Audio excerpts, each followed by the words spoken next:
Okay, folks, let's get this started. And we're going to start off by putting everything away. Even if we end up pulling it all back out.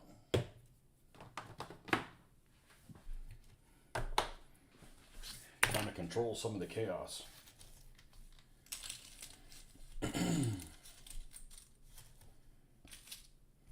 I decided to work on my vehicles this morning before I went to work.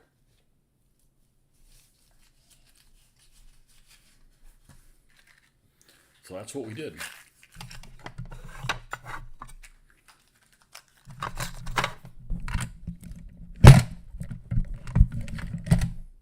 Let's get rid of this.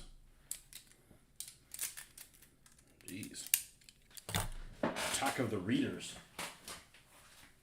I misplaced my mouse somewhere. I don't know where the hell it is.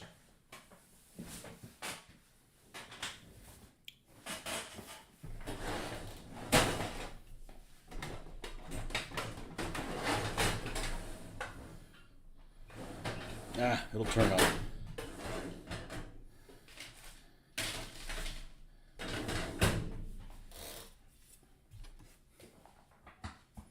Hey, Marcus. You're already done with your cooking duties today, right? No more cookie.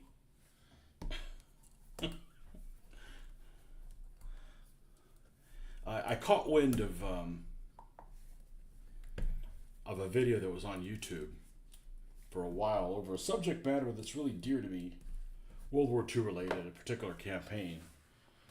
And I'm like, oh, cool, I'll watch this at lunchtime. And then unfortunately, it's this one channel that I'm subscribed to that I don't really care for the delivery of it. It's not Tick. Tick is awesome.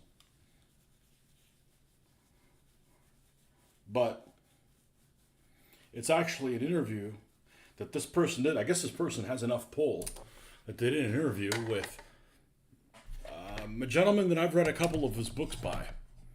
Still have to cook. Daughter doesn't get home from the gym until about 9. Man, that's a late meal. Okay, well.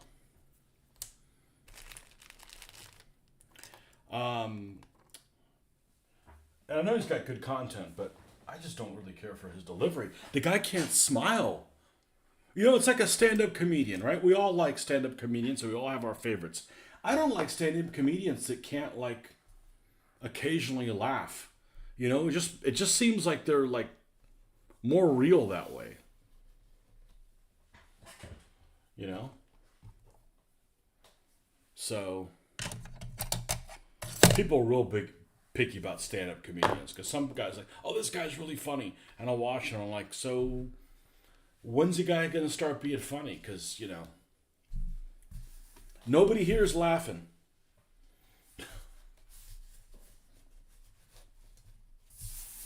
But I watched about half of this video that I need to watch the other half, but it's actually an author that I have a couple of his books, and I guess pretty good detail on his books, and oh man, let's see if we can get this fan going. Yeah, I'm getting a hankering to play some Hell on Ostfront or whatever the hell that name's called. What hardest name game ever invented in the history of naming games. Call of Duty, Ostfront, Hell, you know, Hell on Earth, whatever the hell it's called. Can never remember what the name of that is.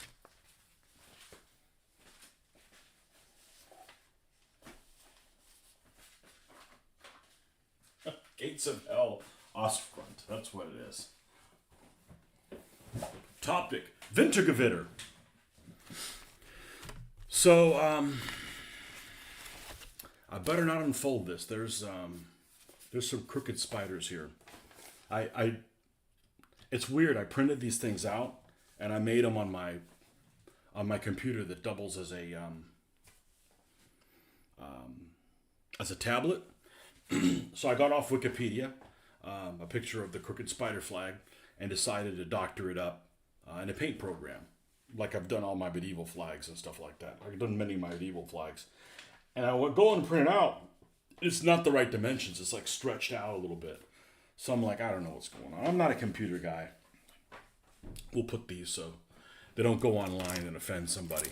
I came across a video where this guy was complaining that it had been taken down because it had one of the figures. I didn't look too deep into it, but apparently it was one of his figures that was on a gun crew, on a German gun crew, was pointing, and the AI decided that he was, giving the salute. And yeah, I don't want to give them any ammo because basically you're not gonna get that stuff back.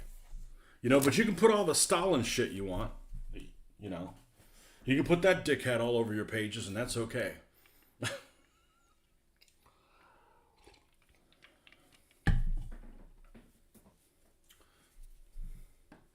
One of these days, you know what's going to happen one of these days?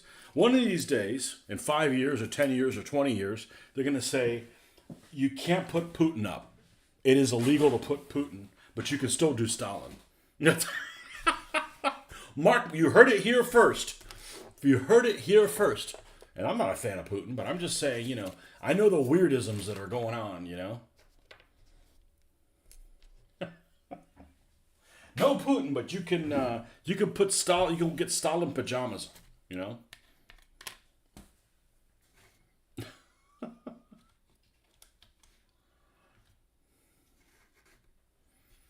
And this guy does a lot of really good content. I just don't like. I see it where I grew up. No more rebel flags. Really?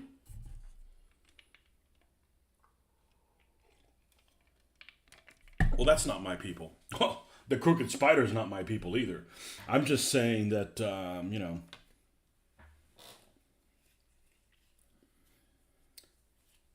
Confederate thing never really bothered me. Again, this all depends on what context,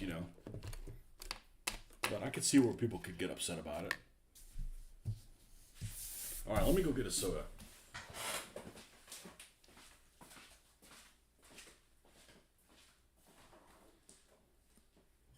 Yeah, not putting a rebel flag for me up is no problem because I don't do Civil War stuff. But if I did, yeah, I'd have no problem putting them up.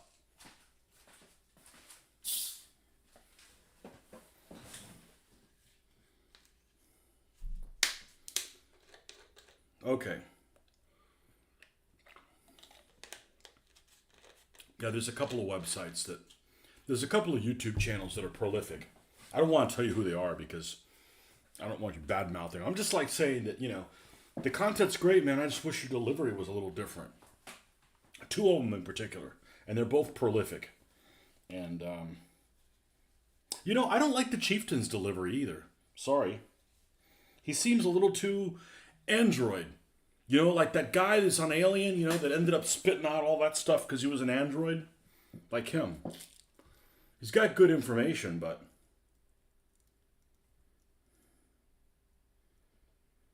Okay. My wife's taking a train, so... But it's better, I'm just bullshitting. My delivery might be wonderful, but... I don't have that kind of content. Sorry, I don't have producers and writers and stuff for this. In case you couldn't tell. All right. So, where are we at? So we have this Panzerjäger 1. I went ahead and drilled the antenna. So we have a little antenna for it. And we did all the little black dots that we want to do on everything. We need to paint the cable and the muffler. That's what's up next.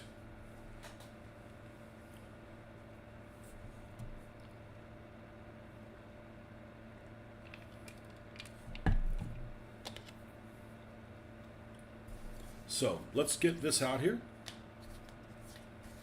What's one of your favorite YouTube channels? Not this one. I didn't ask that to have you say this one. I'm just, like, what am I missing out on? I generally judge by the content, but I get it. I like Kings and Generals, but that sounds very computerized. Yeah, yeah. He has a good channel. Sometimes a little too vague. Yeah, it's one of those I can't tell if it's a real person or not. You know, the guy that really blew me away is this guy that does like video reviews of like models and stuff, and his name is like, or the name of his channel is like Herb Erpaderp or whatever. I'm like, that's a computerized voice. It's not. I'm like, poor dude.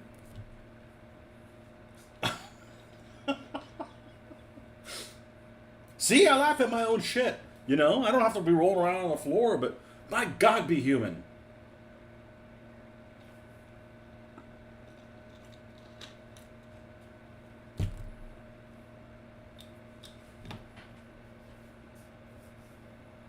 Be a human, damn it.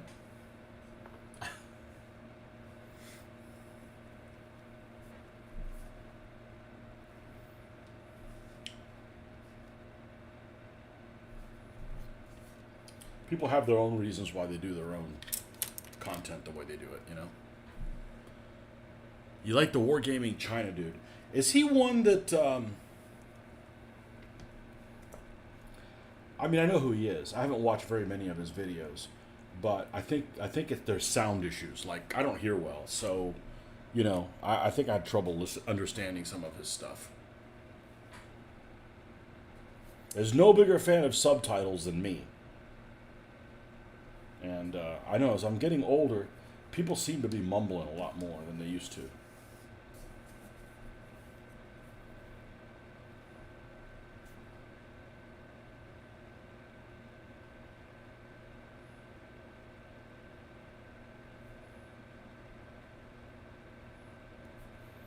What game does he play with those?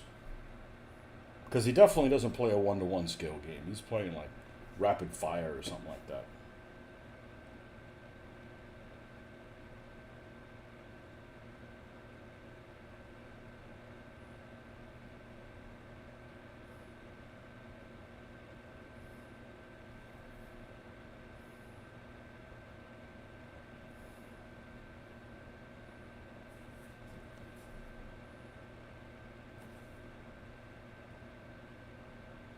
I don't make these cables rusty. They've been lubed recently, or something like that.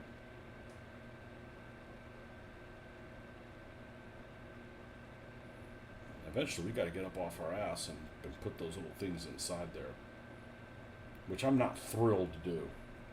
But I'm leaving the interior gray because it just looks better to my eye.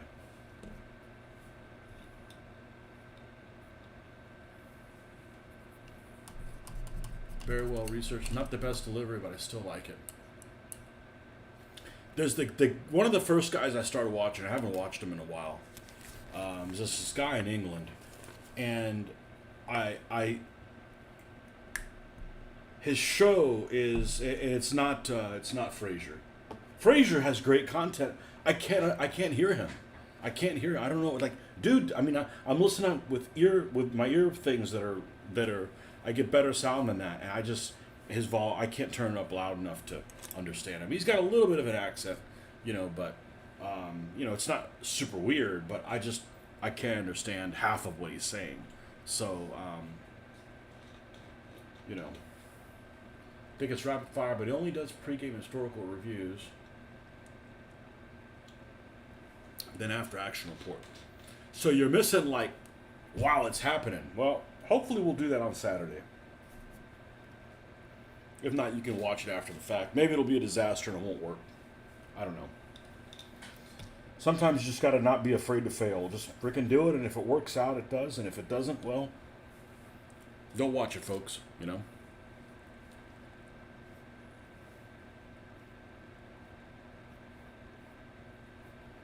Okay, let me look at the picture of the back of this thing.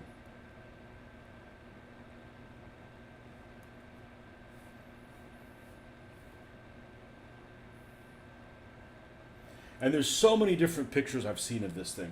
I've seen this with the other superstructure. I've seen it with this superstructure cut down a little bit so it has a lower silhouette. I've seen it with the antenna back here. You would think like, man, they didn't make enough of these things to do all those little variations. But in typical German fashion, they're like, They got one for each day of the week. Okay, what am I looking at? I'm looking at the Panzerjäger 1 rear. Images. All right. Surviving World War II German Panzerjäger tank. Yeah, this is what I was talking about. It's white on the inside. It just doesn't look right to me. So I chose not to do it that way.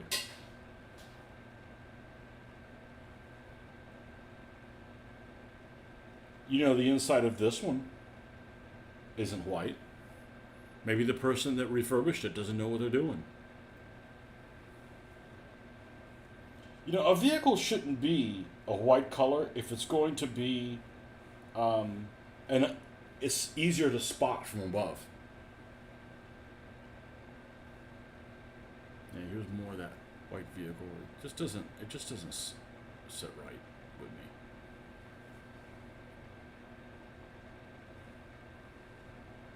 It's not here on the war drawings. Up to be on Saturday. Love the idea of this scenario. Yeah, well, I got to figure out how to make vehicles work.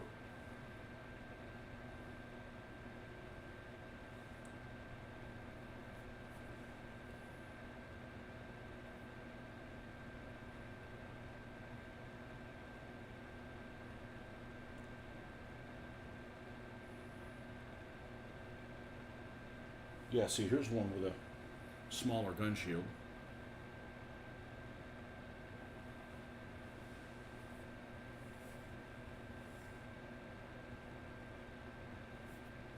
Okay, I did find a back view of this thing.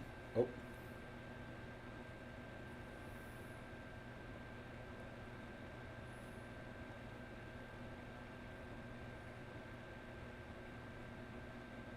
And the muffler's inside.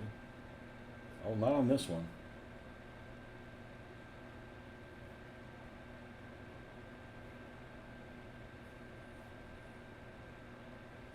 Okay, so we're going to make everything except this on the end rustified.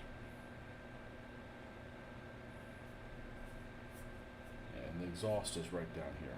Okay. That's how we're going to do. That's how we're going to roll. All right, so let's get some black. But just put it. You just put me away. Yeah, that's how I roll.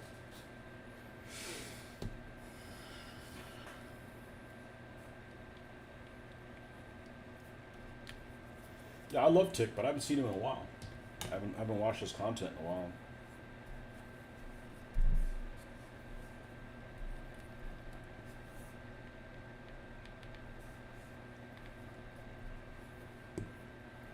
And Kings and Generals, there's a couple of them that have. There's a few other channels that have the same kind of format that they do, like Baz battles and stuff like that. I like that stuff because it involves maps. Oh, let's waste half the bottle there. Jeez. I have brought incompetence home.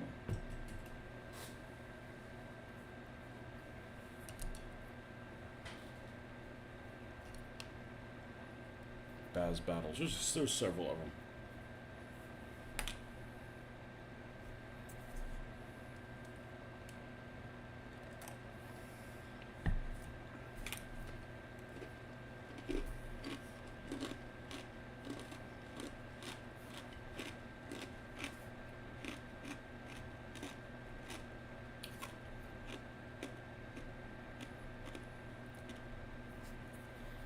But I don't see much point in buying these books that are really specific, like the ones that I've gotten, and not be a war gamer. Because, like, what are you going to do with all that really specific information? I mean, sure, it's entertaining, but I think it's entertaining, and I can, I can use it.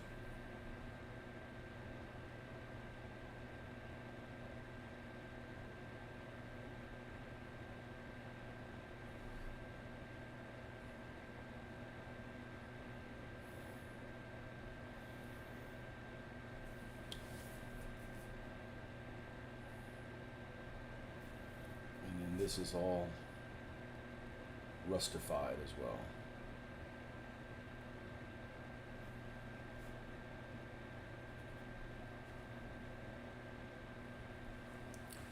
I just finished watching the Keys and General segment on Burma. I want to say I've seen that one.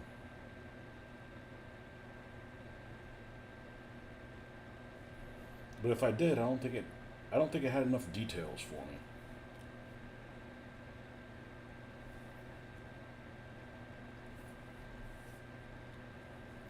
I don't think there was a lot of U.S. ground troops there, was there? I mean, you got the stuff that was fed the Chinese. You've got Commonwealth troops, Indians. I'm not sure if the Australians were out there. They had the New Guinea thing front and center.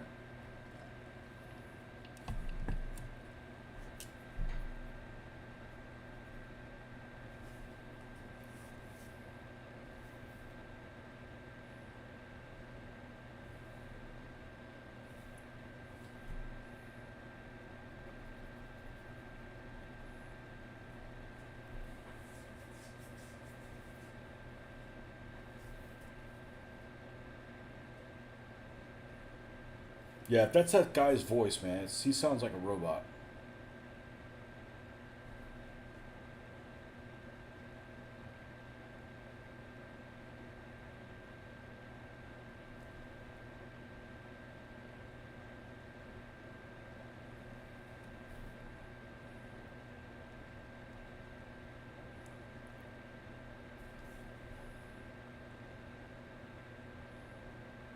But, my stuff doesn't appeal to everybody either.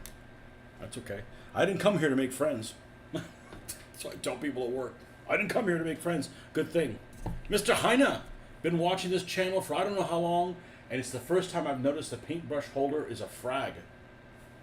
Oh yeah. Well, it was on. I haven't had it here. It was on all the time at the old house.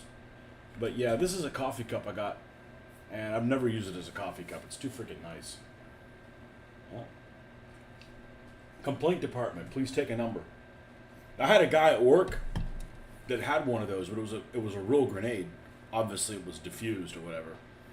But I would go over to his desk, and he had it there, and it was just like loose. It wasn't like stuck on a trophy or anything like that.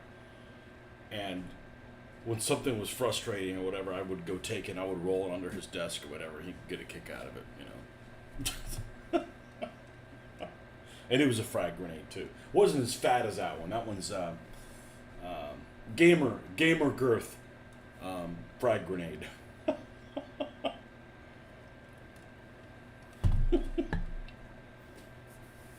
You have been watching for a while. Yeah, I think you should be getting your merit badge there in the mail pretty soon. Jared, any channels you like to watch on YouTube?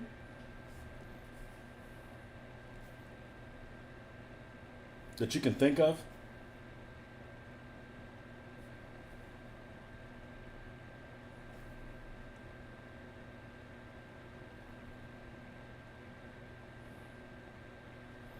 Especially, wargaming related. I don't care about, you might be a fly fisherman or something like that. I don't give a shit about that. I mean, there's non-wargaming stuff that I'm subscribed to, but I don't get a chance to watch that stuff either. I mean, I haven't watched 3D Bot Maker in who knows how long. There's all kinds of stuff out there now for him. That guy's uber talented. That's still the best channel out there. And it's not even war game related.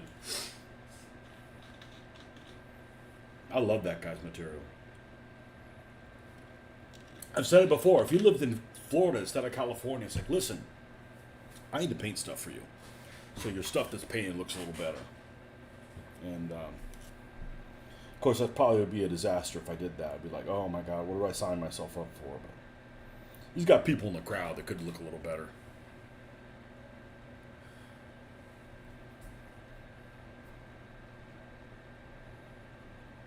There's a couple of channels. There's a couple of channels and a couple of Facebook things I've unfollowed this week. Actually, more than a couple, a lot.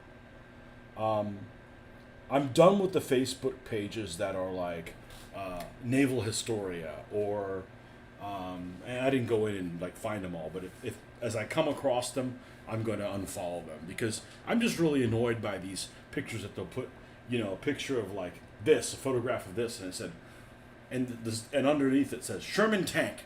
They put something purposefully wrong, so it's either AI generated or what I heard is it's actually done on purpose to get people to like interact with it. I'm like that's just obfuscation. That's just you're sowing chaos on the internet.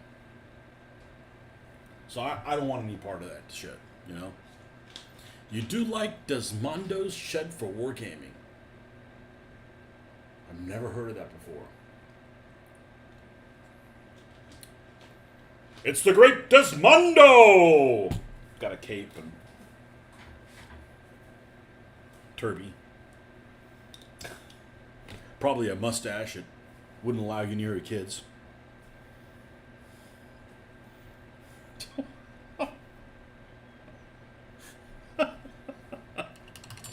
The great Desmondo!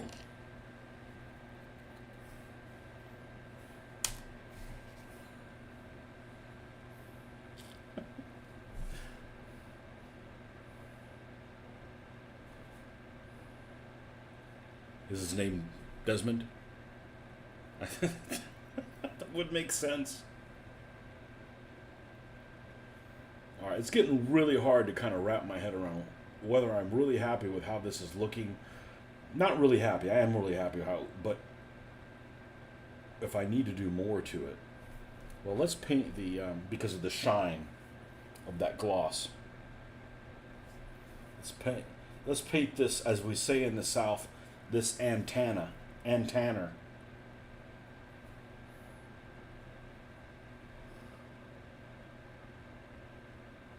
Carrier has arrived. The carrier pigeon? Aha! Well, better not have a carrier pigeon that sounds like that.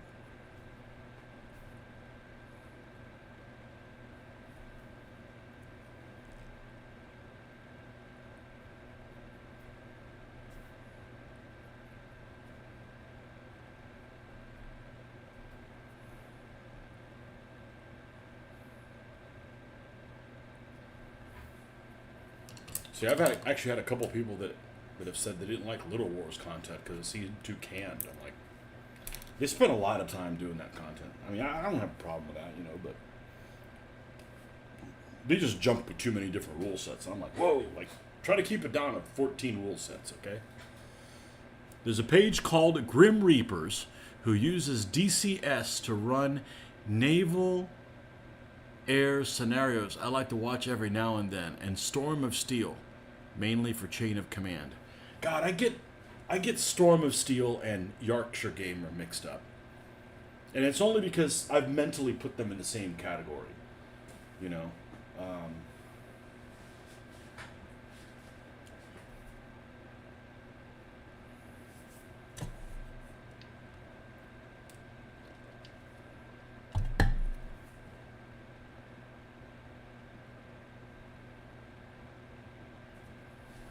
Okay, let's get back to just the top shade. Nope. There it is, Iraqi sand. You just finished playing StarCraft with a friend. One of the few Blizzard products I don't care for. I just never cared for it. I'm a Blizzard fan, you know. I'm a big Diablo fan. Ever since the first one.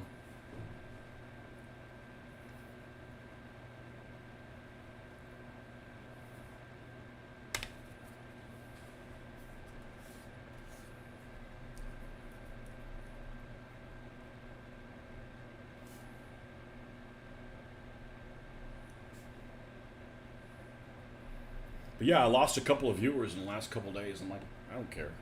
You know, maybe there were DBA people like, I guess he's never going to do anything else for DBA. No, I'm fucking not going to do anything else for DBA. I mean, we can talk about it. I'm not anti-DBA. I'm like, you know, you got everybody else that can do that stuff for you.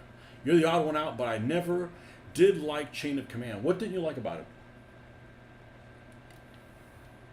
it? I don't play it. I've played it once. It's probably what I would play and modify it if I didn't have this. Because It's better than everything I've seen. But it still lacks detail, you know. But the detail it lacks is, I think, stuff I could add in it. Like, wouldn't be balanced point wise. Ooh, you know, I don't really care about that. You know, World War II is not points. It's World War II. You need no stinking points.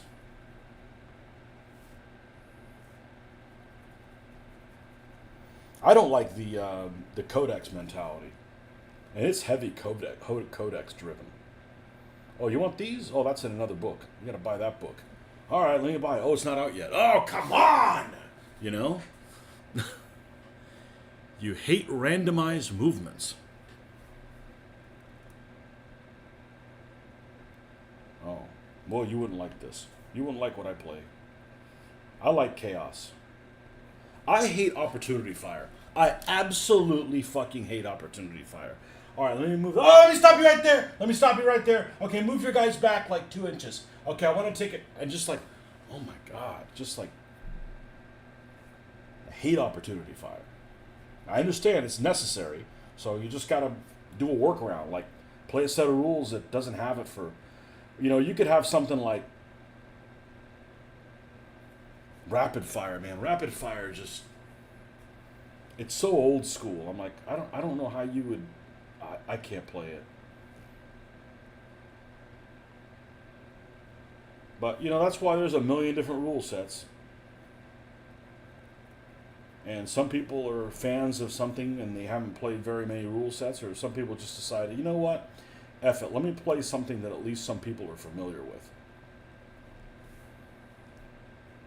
Well, then you got loons like me that are like, I'm tired of putting up with bullshit for other people for the sake of other people. I'm gonna do my own thing. You know?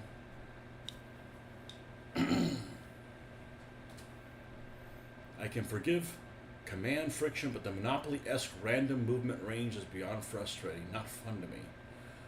Oh, random movement range.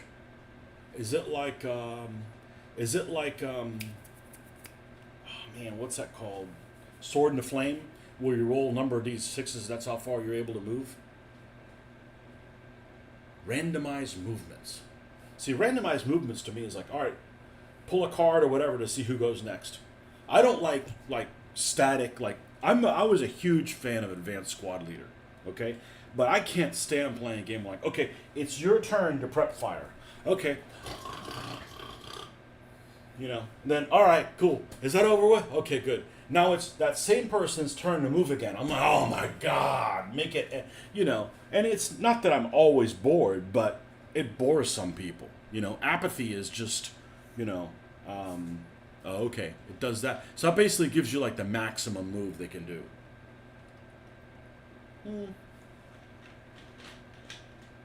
I like their command thing, that you roll dice and like, okay, you can't activate whoever you want. You have like limits on that. But I don't play it. I've only played it maybe twice.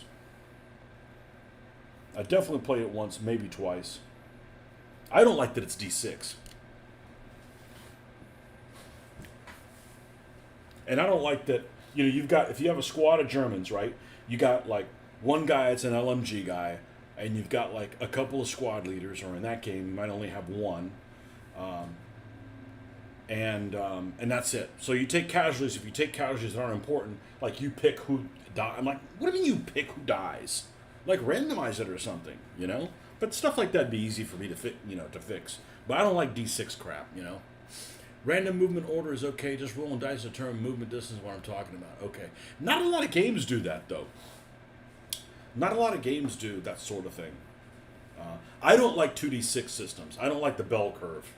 Because it's hard to put the pluses and minuses into perspective. Because a +1 is very different if it goes from a 6 to a 7, or a 7 to an 8, as opposed to a 2 and a 3, you know. The command dice and the patrol mini game at the beginning was fun, but overall I prefer a different Lardy game. Okay. Well, that's the only one that's on that scale, right, of individual figures. So,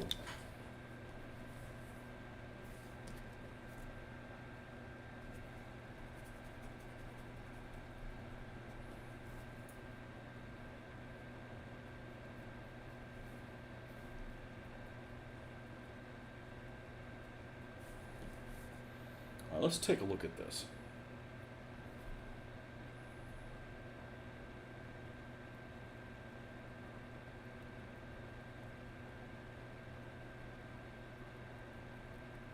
The bottom of this looks a little too new, I think.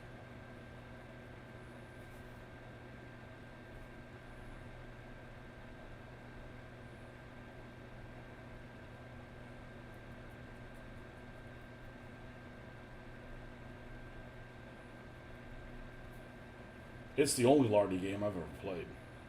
I played it once. So, at a convention.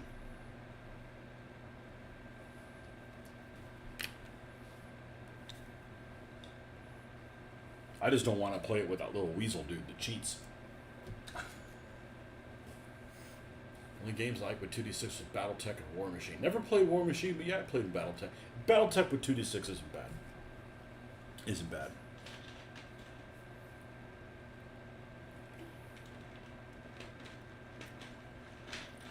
But Battletech's another one of those I can't keep track of what's going on. You know, there was the original Battletech that was made by, guess what, FASA? And now they had a HeroClix one, and then they've got one now that I guess is none of the above. So I really can't keep track of what's what. If I want to play Battletech bad enough, I'll just play the computer game. And I've played that one a lot. It's been a little while that I played it, but I've played that one a lot. Like, you handle all the heat management, you know? I'm not interested in the heat management. I mean, yeah, it's an important part of the game, but, you know, like to do the little math and shit like that. Best Lardy game I say is General d'Armée. Love me some Napoleonics. There's a lot of talk on Fanaticus lately about working on DBA4 to fix the problems. Seem to me the problems that a person's favorite troop type doesn't act like it does in their preferred. There you go. And that's the problem with a lot of people. Those people shouldn't be involved. And we got one guy on there that motherfucker. I don't think he's ever played the game before. I don't think that guy can ever play the game, like, at least play the game 100 times like it's intended, so you can decide how to make the changes. Like, what do you think about this? What do you think about that? All you're doing is sowing confusion and dissent. You know? There's a couple people like that. But, you know, at least play some games. Like, prove you've played some games, man. I was on there the other day. I was like, oh, he's at it again. Guy's never played a game straight.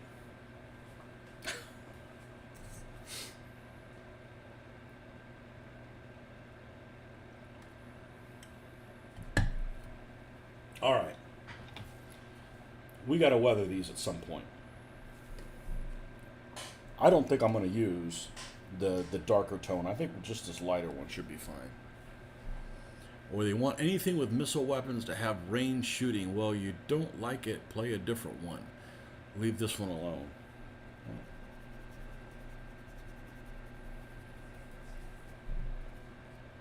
That's a hard one to explain to new players, though. They got bows. Well, they don't shoot at a distance. Well, why? Well, because it's really, it's difficult for people to wrap their heads around. But honestly, the worst thing about DBA, the worst thing, if I had to pick one thing, and I don't have much to say, I'm still fond of it. I'm not going to play it again because I'm tired of putting all I can into a game and you still get something wrong, or,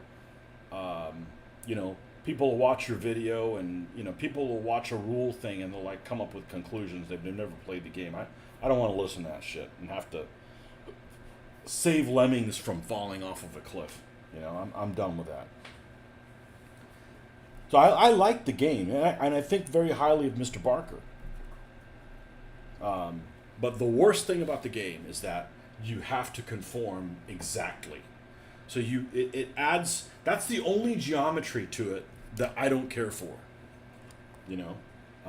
That you have to be exactly even with it. You can't be crick-crocked over here. And it adds a level of abstractness that is just, kind of annoying.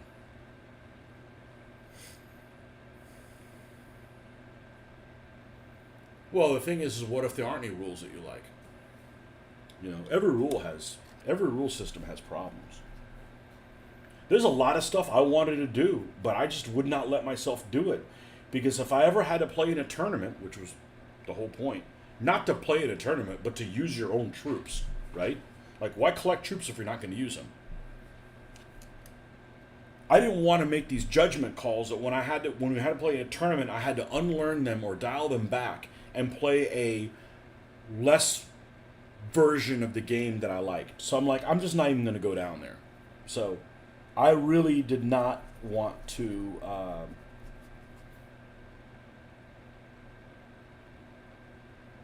be involved in that. Not because I didn't have any good ideas, just that it just wasn't worth it to unlearn it. So the other guys that went and made their own set of rules, which has just taken off, and everybody in the world's playing it. Yeah. Um, they they changed. We planned on going up to Historicon and playing their set of rules. That's their home turf, right? Well, two Historicons in a row, they made a big change just before the big tournament. So not only did we have to switch back from playing DBA 3.0, which is what everybody here wanted to play,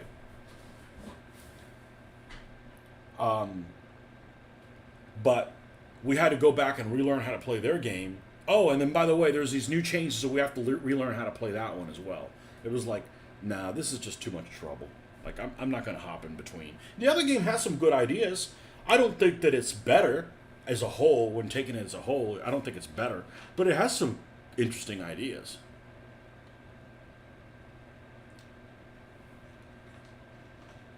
I kind of regret trying to make a modern warfare version of DBA. That has become a major headache. Yeah.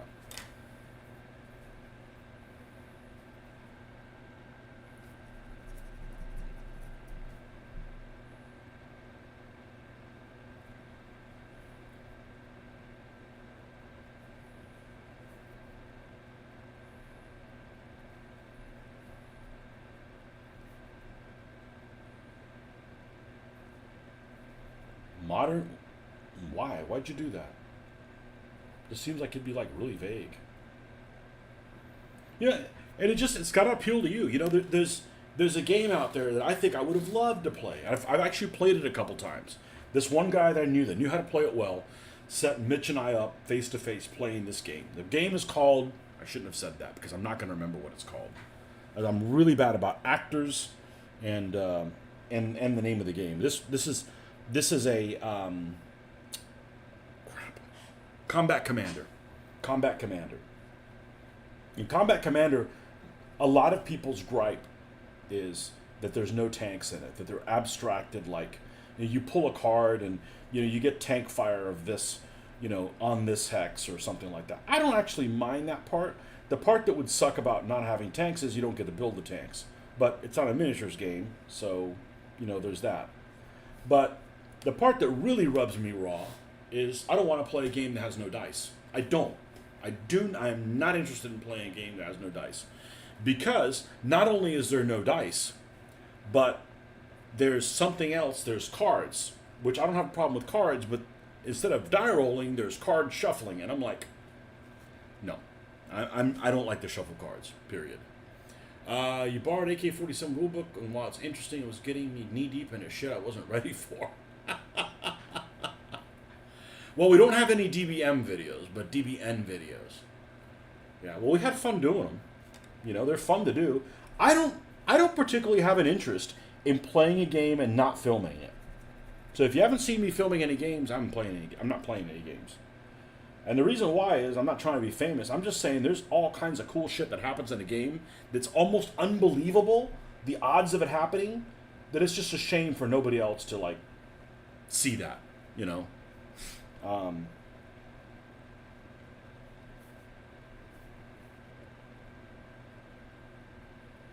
All right, so we got to paint this comfy chair, which is unlikely to be comfy. I'm going to pull one of these out. I know where this one goes. Let me see what it looks like in there and see if I need to do any more detailing to it or not. Ooh, I hope this sticky stuff isn't stuck. No. All right, where ist mein tweezers? Let's get the rubber ones.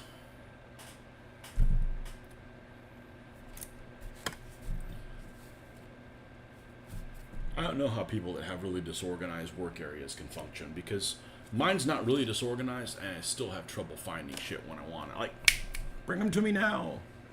You want them now?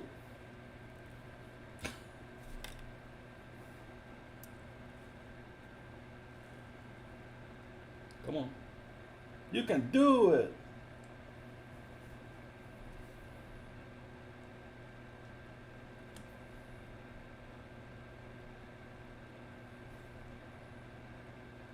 Yeah, it's enough. That's enough weathering for that. That's enough weathering for that thing. All right, do need to paint this lay chair.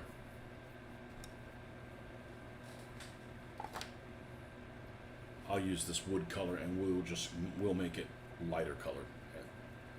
Still use video to prep for tournaments. No matter the tournament theme, you generally got an appropriate video to put on as a refresher how armies play. Well, the frustrating thing is we try to get things right, and occasionally you don't. And no, actually, I realize what the worst part about DBA is.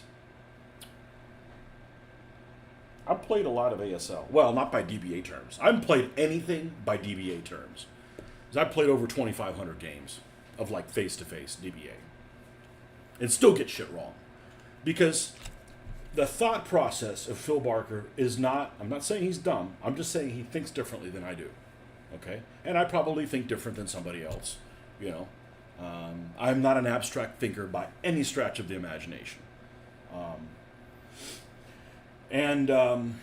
Doesn't mean I can't think outside the box. It just some concepts don't make sense to me. I would have never come up with the, this is versus that unless it's a Tuesday and I would have never come up with that. I would get confused and get shit wrong all the time. But the thing that what was I gonna say? The thing that I really dislike about DBA. Oh, is that maybe I have trouble finding something, or maybe it's something that's not in the rules, something really obscure. Usually it'll take on like taking a fort or a city or something like that, and we'll have an issue, and we look and look and look and we can't figure it out. When the game's got to go on, so we're like, well, it's probably this. 9 times out of 10, it's not what I thought it was, because the thinking is just it's an abstract game. And things are abstracted. If you're playing like face a battle, if I can't figure something out, well, first of all, it's not a tournament. I'm going to make a judgment call because I know enough about World War II of what it should be, But I don't know what kind of an abstract level he's trying to do. But when we used to play Advanced Squad Leader, same thing. Couldn't find it. That was kind of rare because that rule book's really well laid out. But you'd make a judgment call, and then later on you'd find it, and you were right. But I've made judgment calls on DBA stuff all the time, and most of the time I would bet I was wrong.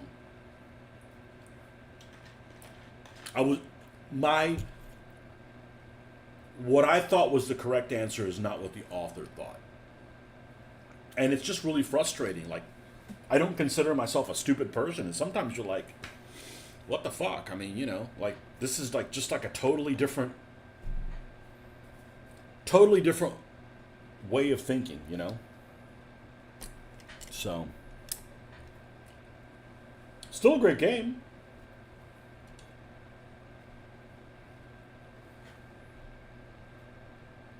But I just don't have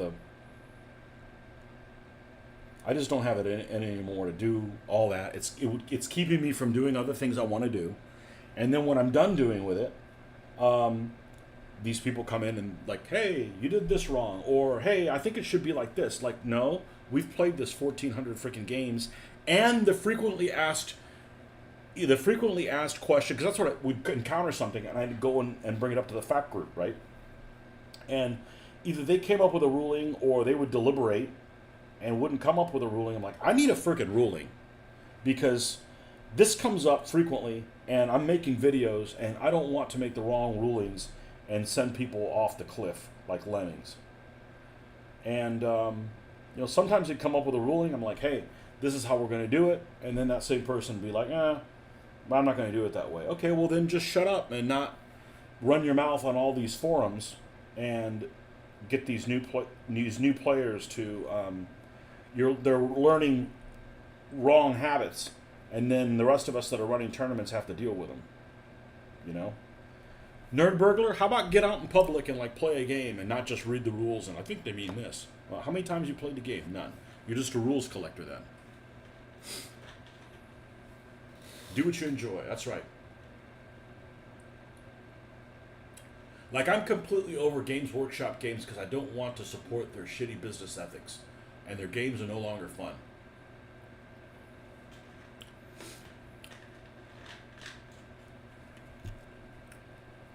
I don't like most gamers, and I really don't like most Games Workshop gamers. Oh, what'd you say? You know what I'm talking about? They're fucking weird. And they don't paint their shit. Most gamers are weird. Like, take a shower, dude. Like, you're buying $500 worth of freaking miniatures for that overpriced game that looks cool, okay? They got the marketing right. I'm not interested in the subject matter. Like, you can afford deodorant, dude. Like, buy some fucking deodorant, you know? I took a shower before I came on here, and there's nobody here in this house. You know?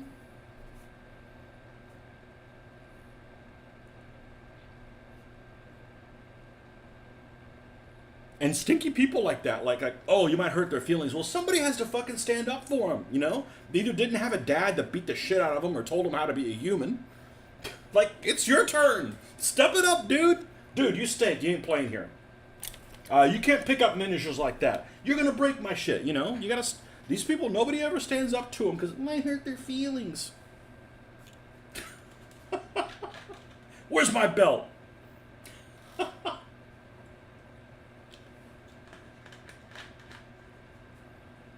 I think the stuff that the Games Workshop puts out is really well done. I'm just not interested in the subject matter. And the biggest gripe I have about them is that they just don't support their own stuff. They're like, we're going to pull this. We're not going to let people, we don't want people to play this game anymore. Well, if you constantly like, all right, man, this is the best game ever. Let's use pictures of this. Oh, man, this is awesome, and these paints are great. Like, yeah, but we're going to redo this. We're going to redo it. Like, what about all this money I spent? You just buy it on the next thing. I'm like, so you want me to follow you? You want my wallet to follow you, but then you're not, you're not showing leadership skills. You're basically bailing on your own concepts. I'm like, I ain't got time for that, you know.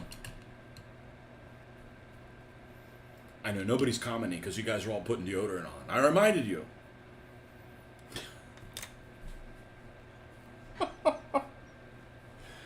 Oh, man.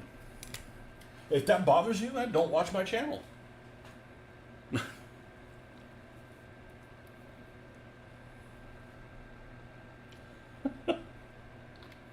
It's okay to be nerdy, you know? Everybody's nerdy to some degree. Oh, that guy's a sports jock. He's not nerdy. That motherfucker, all he knows in his freaking noggin is how far somebody ran with the turkey under their arm. You know, he's got all those stats figured out. He's a freaking nerd, too. Sports nerd. Get in the bus. Get in the bus, Nerd Burglar. All right, is he here? Rick. Calling all Ricks. Like Beetlejuice. Nerd Burglar, Nerd Burglar, Nerd Burglar.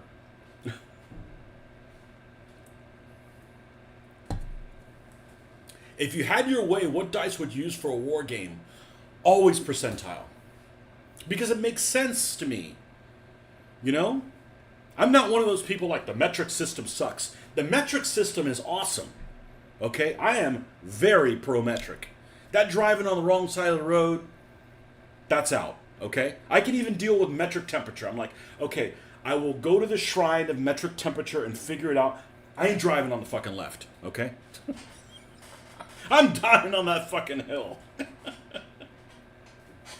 Get you Commonwealth people all wound up. Not all Commonwealth people. The Canadians,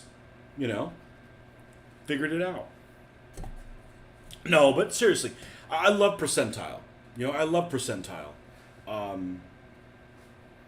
I looked at DBA D6 like, what the fuck is that? I mean, and 1D6? I'm like, that's only 6 possibilities. Well, there's all those little layers, of on a Tuesday, is he wearing red shoes, but, there was a full moon yesterday. So it's kind of interesting, in that. And actually, that's probably one of the reasons why we played DBA as long as we did, because I thought it was always challenging. It was always challenging. The problem is it was so much challenging, sometimes you got it wrong. But Actually, just getting ready to go out the door and build miniatures at a mate's house. That's excellent. Social hobby. Percentile like 2d10s. Yeah, baby. You're a college football nerd. See, I grew up in a college town, and I find out when the game's on. I go somewhere else. You know, I don't like I don't like sports fans because they're like bad gamers. Not everybody, but a good percentage. Like they always whine when they don't win, and it's like, come on, man, you don't even know anybody on the team. Why are you so devoted to that? And I don't mind watching football. I mean, I understand football. It's not like I don't, but you play war games, role playing games, and zero fucks will be given. Zero fucks will be given. There'll be no fuckery given. Your girlfriend is cool with it, so I reckon I already won life. Yep.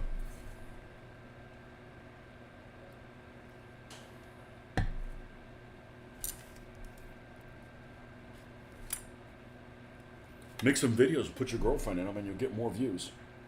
I told my wife that. It's like, I'm not going to prostitute people in my family for viewers.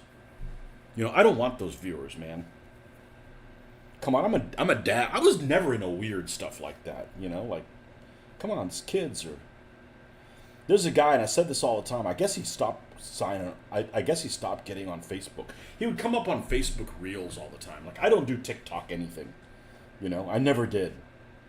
But he would be on like Facebook Reels. And I'm like, why is this being suggested to him? I mean, yeah, I like stand-up comedy, but he was like, always like dad joke this and dad joke the other thing. And he was basically, like, he was never in the film. It was always his 14 to 16-year-old daughter that was on there. He was, moderately attractive, but like, why are you prostituting your freaking daughter? Like, that's just kind of weird, And I guess he stopped doing it or got arrested or both. Sometimes when you get arrested, you have to stop doing things. As long as the Clemson Tigers are playing, I'm not going to miss a game. Yeah, my wife basically said that she's glad I'm not a sports fan because that whole like, oh, we can't do something because the game's on wouldn't work with her. That's good because I don't care,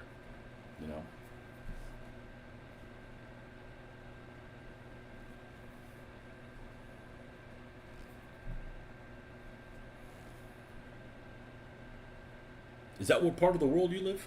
You live over in South Kakalaki?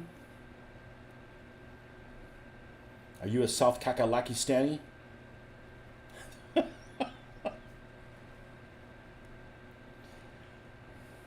South Carolina is actually south of here.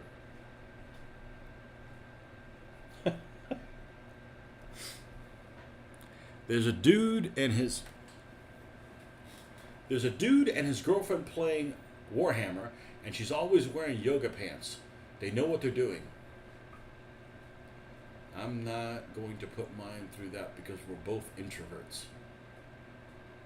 Yes, sir, you are. Okay. Now, it doesn't take much to get nerd burglars excited. There's a couple channels on there that have, I grew up in a college town, so I'm like I'm desensitized to that kind of stuff. They're like a 5.5, and people are like, "Ugh." I'm like, come on, man.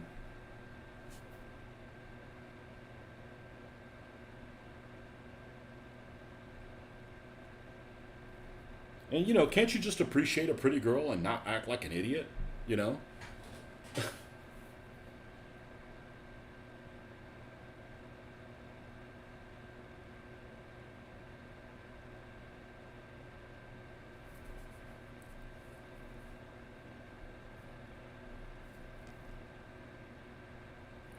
Introvert. I wouldn't consider myself an introvert.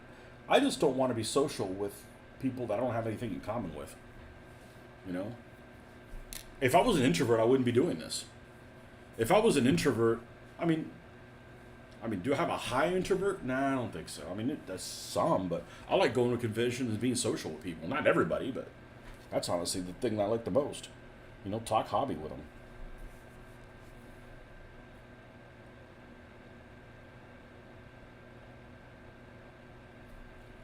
We ran into this couple. The daughters were in school together, and he's like a history teacher, and I'm like, give me Get me a dad friend that's a history teacher, right? Like, I can even deal with him being a leftist, okay? Like, we can just ignore that shit, right? Uh, just give, like, dude, I can have some great conversation. No, they didn't want to be social. Like, what the fuck, man? Shit. Like, I wish my wife was into history programming. Like, I don't care if it's girly stuff. Like, I'll watch Tudors and, what's the other thing? Versailles. I'll watch any of them kissy kissy, lovey lovey history things. I just want to see stuff, history in action. It makes me want to read more about it. But she don't want to do anything with that stuff, you know? What I call it, kissy kissy, lovey lovey stuff. You know what I'm talking about. It has all that extra stuff in there for the so the ladies will watch it, you know?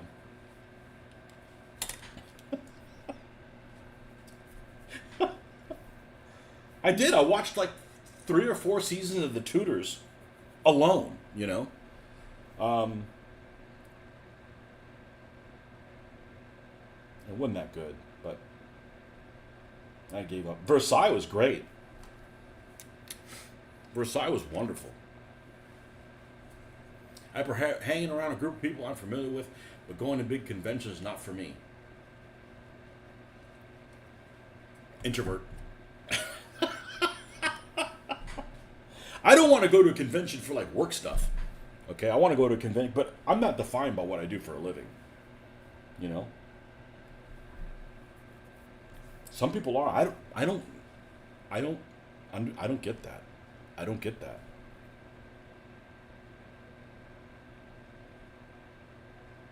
You know, there's parts of what I do for a living that I enjoy, but there's a lot of it that I don't.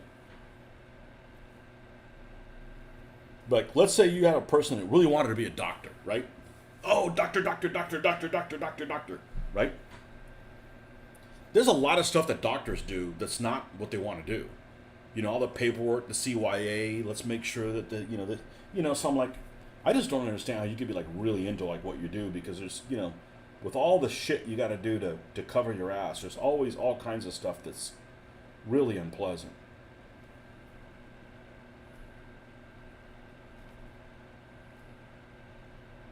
But my dad was really into his career. I didn't turn out like that, so.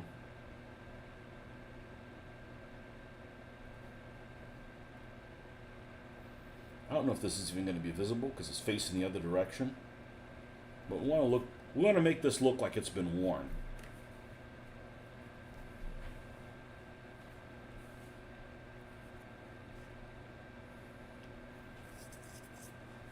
Kissy kissy show.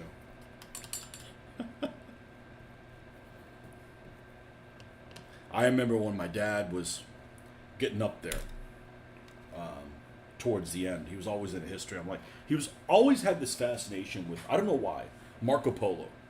So they came up with a new Netflix Marco Polo thing up. So I'm starting to watch it with my dad, and it's like soft porn. I'm like, my dad's old school, okay? Like he was old enough to have served in the Second World War. Like I don't want to watch that shit with him, you know. Um, and I'm like, we didn't watch more than like an episode or two. You know, last big convention I went to was Siege of Augusta in 2018. That was fun, but it took a lot out of me. I went in 2008. I went once, and that was it. I'm like, this is a long drive for very few games. Did he finally learn how to spell it on the T-shirts? Because you spelled it correctly, but the T-shirts are E-I-G-E. It's the Saga of Augusta. I don't make this shit up. You know, it's an honest mistake, but it kept happening year after year after year. It's like, man. All right, I have a feeling both of these have a little bit of red in them in the taillights. So let's look at a Panzer 1 rear.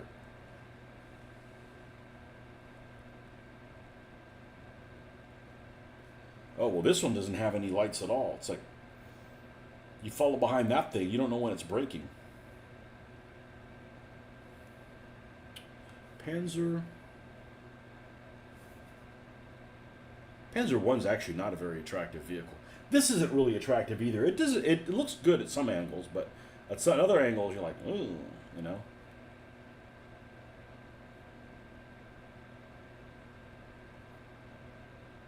And if I can't tell, then I'm going to make an executive decision.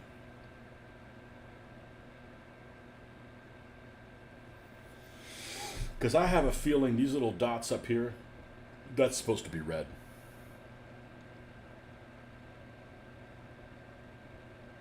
And this half moon thing's also supposed to be red, I bet.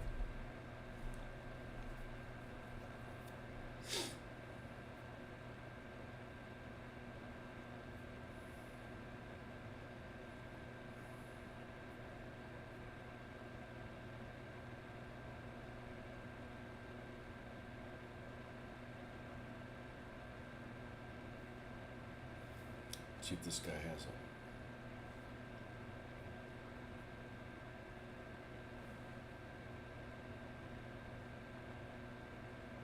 Well, I'm going to go with my gut instinct. If somebody corrects me later on, it's easy to fix if I care to listen to them. Let's get some red out here. My problem with percentile dice is the swinging nature. If you got wonky modifiers that move it for 10% here or 15% there. And I've always played with it. It's easy to figure out, what are your chances? Well, it's what you're rolling for. I also am not a fan of modifiers that modify the dice. The die roll is the die roll. What you're aiming for is what changes. And I think Face of Battle actually fucks with that a little bit. And I know why they do it, but it's still counterintuitive. To me, it's, the die roll is the die roll. But there was a really innovative game. I don't have the rules anymore. They're available for free on this place called Free War Games, whatever, Free War Games UK or whatever.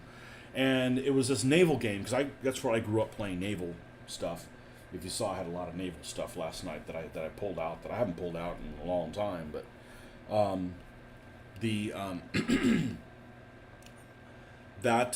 I grew up playing Sea Creek 4, which is a percentile game. And Command Decision, which uses D10, so that's soft percentile. Technically, you're just tens digits. And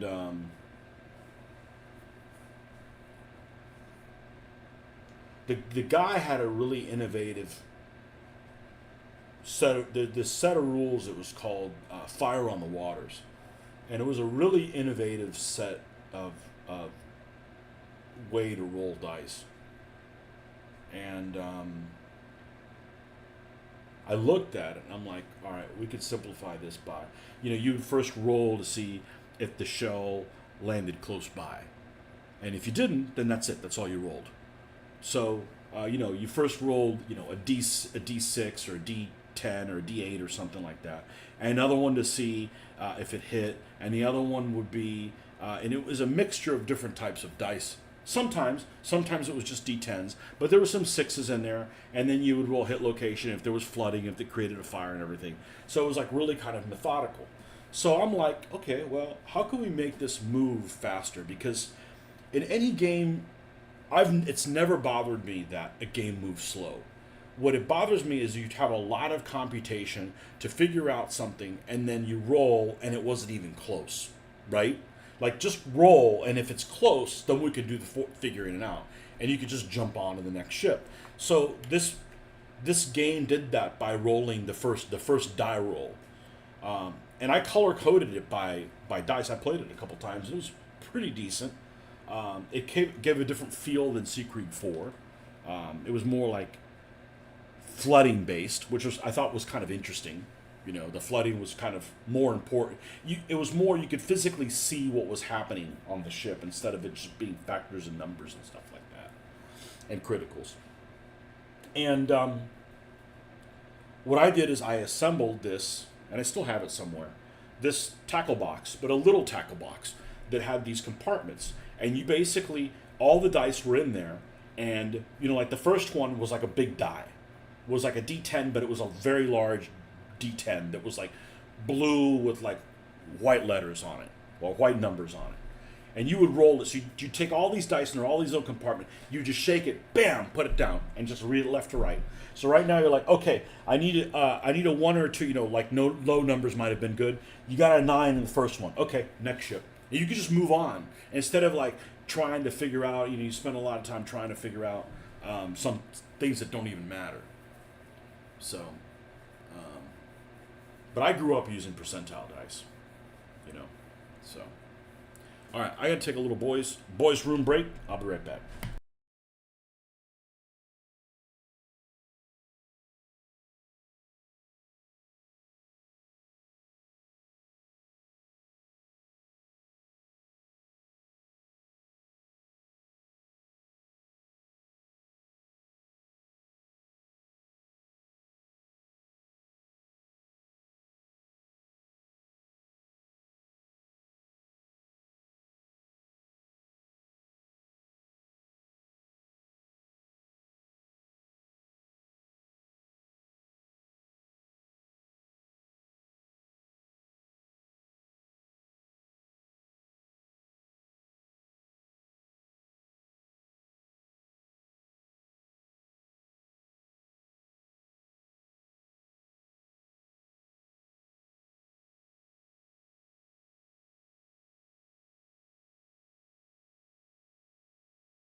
I just happened to look over, and here it is.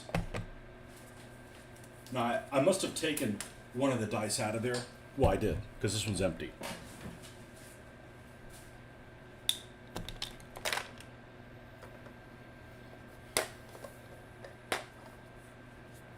So it was like a D6 for flooding. So let's use a small D6.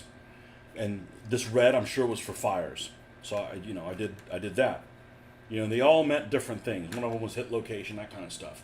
But that's how it was. You take all these things and you would roll it. Now the bad thing is you would know, like, oh man, I might have got a magazine explosion, but it didn't hit or something like that. But I thought it was kind of an innovative thing. Well, this was my innovation.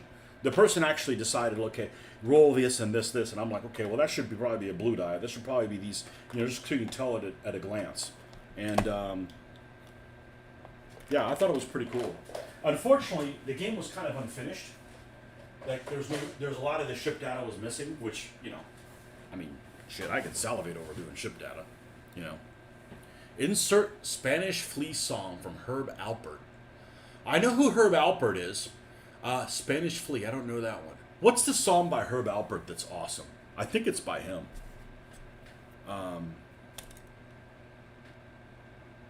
There's one that's fantabulous.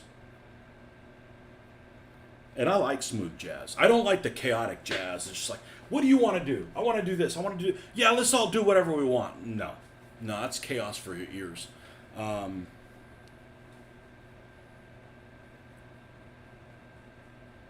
we didn't think we were going to talk about her. I think it's him. I like music that has a good bass guitar groove. Let's see. Let me do a... unless you guess it first. It's from like 1978.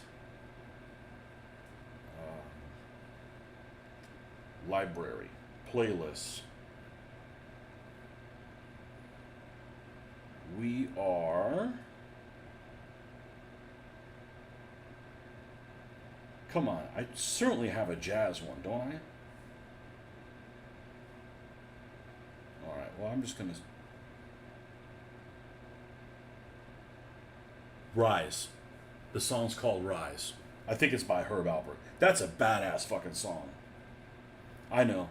You're an old person if you think that song's cool. It's a cool song. Hey, look.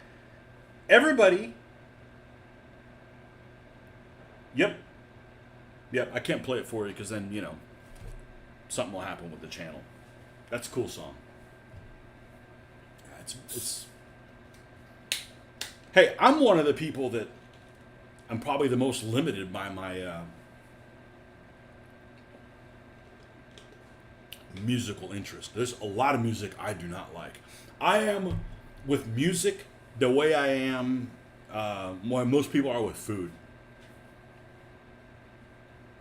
Little Taste of Honey, Spanish Flea, and Lonely Bowl are your favorites. Okay, we'll check it out. Maybe I won't like them, but that's okay as long as you like them, I dislike most music. I'm 37. I like that old shit. I think people nowadays are pretty open to older music. I mean, I really think. I mean, people nowadays like you. I'm not nowadays anymore. 37. You're younger than my brother, so I still feel like I'm younger than 37. Yeah. What's it feel like to be old? I don't know. I'll tell you when I get there.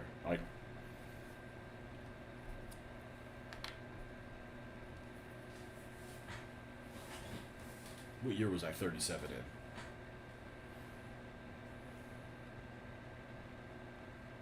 2006? 2008? 2008. Yeah. Back when comedians were funny. All right. We got to find out what the tip of these shells is like. What the tip of these shells. I don't want to paint them brass.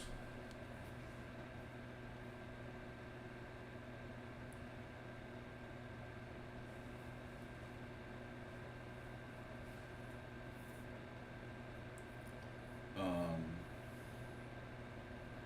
47 millimeter Czech AT shells.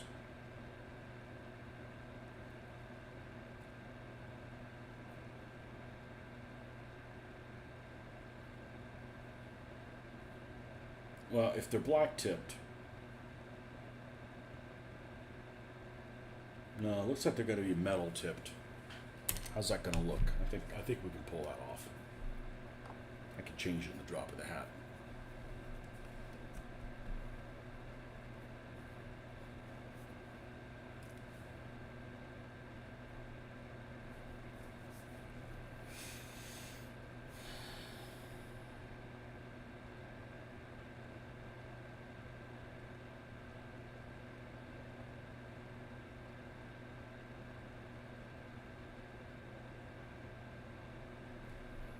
Now I am going to come in.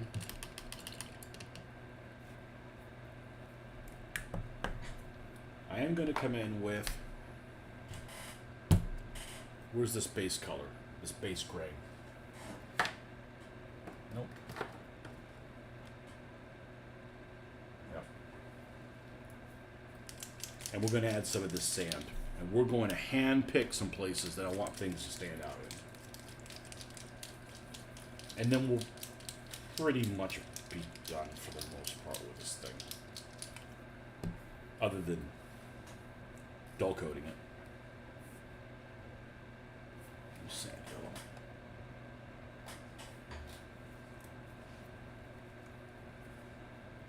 yellow. $37, I like that old shit. The other day somebody said, yeah, we haven't done business with these people since 2018. And I'm sitting there thinking, I know that's a while ago. But to me, that sounds like almost the future. Like even when it was 2008. 2008 doesn't seem like it's however many years ago it is. And I think that's just a perspective as you're getting older. The older you get, the less each year means, Like when you're 2, 1 year is half your freaking age,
I like that old shit. Oh man.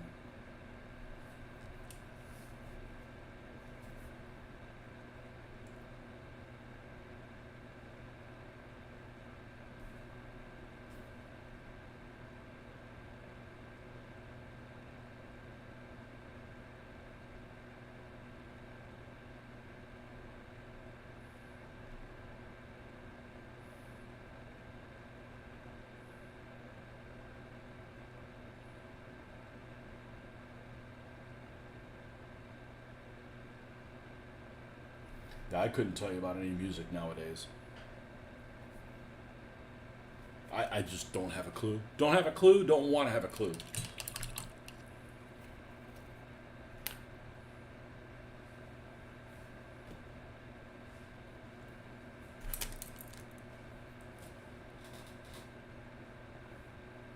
I had to, away from keyboard. Girlfriend is leaving for work.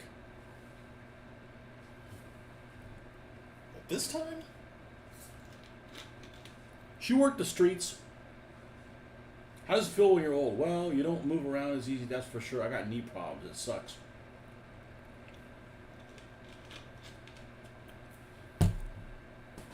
I've had some pains that I haven't had before. Nothing major. But I hear people complain a lot about, like, man, it sucks being old. I don't think I've said it once. You know?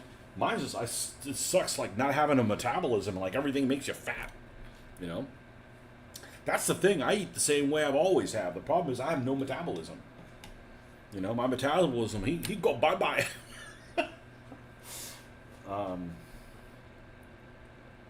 Hey, your girlfriend worked the streets or something, you know, at 9 o'clock and not going to work? Come on, man. You know I'm just kidding you. She works night shifts at the bakery. They make bread for restaurants. Oh, you and, what's-his-face, too. You and, Marcus. Marcus's female companion is also a baker. She works the streets. Yeah, I don't mean that. Maybe she does. I don't know. Providing a service. As long as you're okay with it. You know, there's a town here that I'm sure you've heard of called The Villages. And once I heard this story about The Villages, that's all I think about The Villages. It's a retirement community where, you know, Yankees with lots of money come and sell their house and they move there. Like nobody from Florida lives there. You know, it's all people from out of state. Marcus, oh yeah, you're back. Indeed, the bakery is long hours. So, Marcus, you've heard of The Villages, right? It's south of Ocala. It's between Ocala and Orlando. It's about an hour south of me. And it's these, you know, rich bitches that go up there and they sell their overpriced houses up north and they come down here and live. Well, apparently it is the capital of venereal diseases. Because I guess when they get, you know, when you get in your 60s, you start getting, you know, like, well, I don't have time to, and like that's all I can think about that place now is like that's, if you hear The Villages, I'm like, yep, swingers, you know, look out for those pineapples and stuff. Like, that's just fucked up, you know. You worked at a cannery for a few years. It was kind of a boring job, but it paid okay. What did you can? Been listening, just cooking, and getting old is great. Is it? I don't know. Look, here's what I can tell you. I'm going to knock on wood. People my age are in terrible shape. I'm just fat, okay? Like, and it's in my stomach. That's it, you know? Little lack of hair here, but not compared to everybody. I mean, people that are 53 are fucked up. I mean, they really are, you know? I don't know whether it's just a hobby. I don't drink. I mean, I have a Coke habit, but that's, you know, that's it. I really don't drink. I mean, I drank on the air, but, you know, coffee. There you go. Hallelujah. It's my drug of choice. It's the only drug, really. But people are in terrible shape, you know? And there's a lot of people that are living double lives, you know? Especially if you live, like, in a big city. I'm not talking about you, Marcus. You know? They're just, like freaking chill out. I mean, yeah, my work is crazy. But it's not like when I'm not at work, there's no crazy. But there's just people that are crazy all the time. I'm like, man, I can't do that much coke to keep up, you know? It puts a tear on things, especially like my wife's a few years younger than me, and like people her age just look terrible. You know, they got faces that look like saddles. You know, I'm a bit chubby, but not like, oh Lord, he coming, like some folks I know.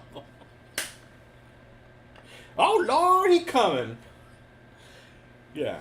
Well, yeah, that's the thing is like I eat balanced. I just like to eat more than I should be eating because I don't have a metabolism that I'm not 20 anymore. You know, I grew up in Virginia. Hard to take the chill out of me.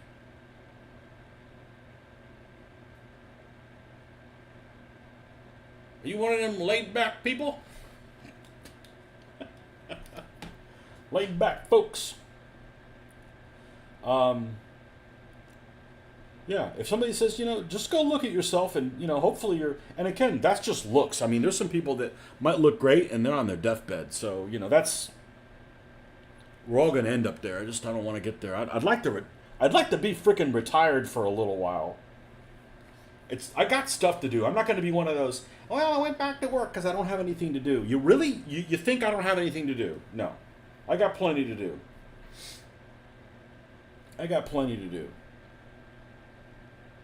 As long as I don't get the shakes, we're good. I'd rather get the shits than the shakes. Hey, I could do this show wearing a diaper. I may be wearing one right now. I know, I'm going to get some new viewers now. It's the same people that want to see Mitch's feet. We South Carolinians can be pretty chill too and lazy as fuck.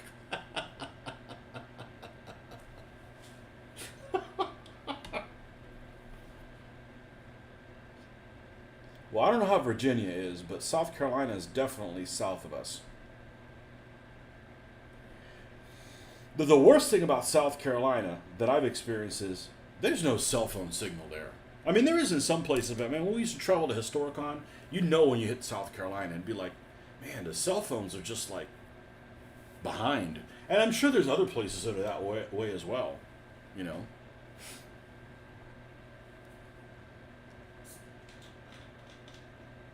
Fat Albert, my youngest brother went to USC.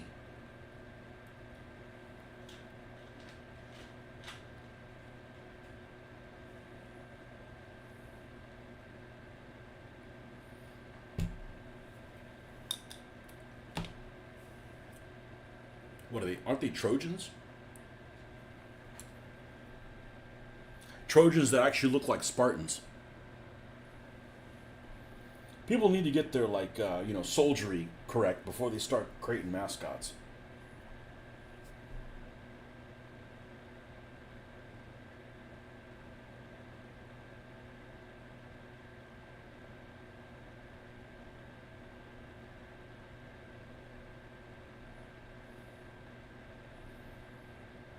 Well, I worked on this one a little bit this morning instead of doing what I normally do, which is not productive. But I think I got this about done. I even put the little crooked spider on top of it to see what it looked like. Of course, I won't have any of those permanently attached because then I got a problem taking photos of them, putting them online. The bots will be after me.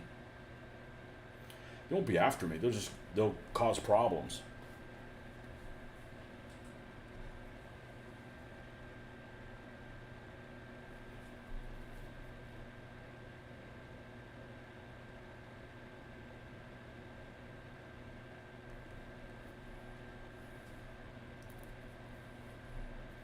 But I got a hankering to play me some, what's it called? I gotta write that down and put it here on a sign.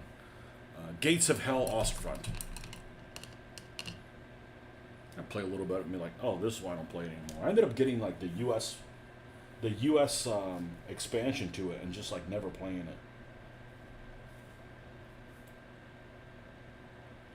it. Okay, I think we need to seal this before we go assemble this.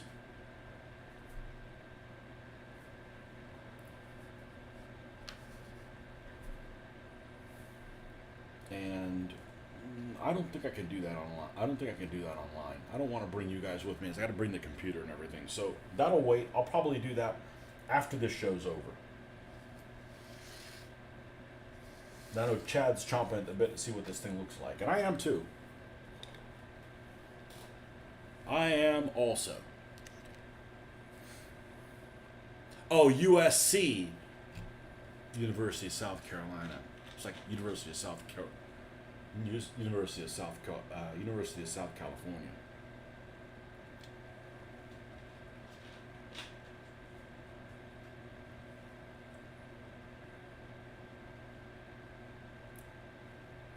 Signals are as bad as our roads. I think everybody has bad roads. I think those fuckers collect our taxes and they just don't do shit with it. They go and do other stuff with it, which is why I'm anti-tax. Like, why would you be in favor of people taxing you when they don't even use it for what they intend? Like, you guys are being dishonest. Boy, this looks like shit now. You look at this thing like, where's the details it doesn't have? Oh, I just remembered something I need to do on this thing. Man, how much caffeine have I had? How much caffeine have you had? Yes. There's something else I wanted to do this. I never did it. I'm just having too much fun. Well, that is the whole point of this.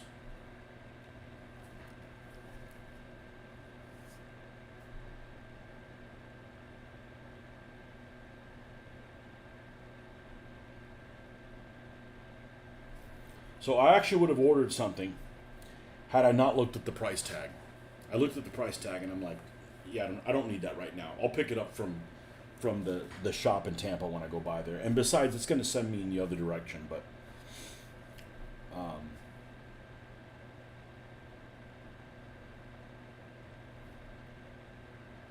and it was some snow effects. But I think one way to get away with doing the snow is just don't put the snow vehicles on bases. But, you know, I mean, I'm trying to do normal stuff in North Africa and snow and, you know, it's like, man, you could push yourself too thin. The Philippines, you know. But, you know, I'm just doing combat vignettes. So there's nothing that says that I can't paint a little Hago or something like that. Or some Japanese troops that, you know, have to blow themselves up with a bomb that's strapped to them, you know.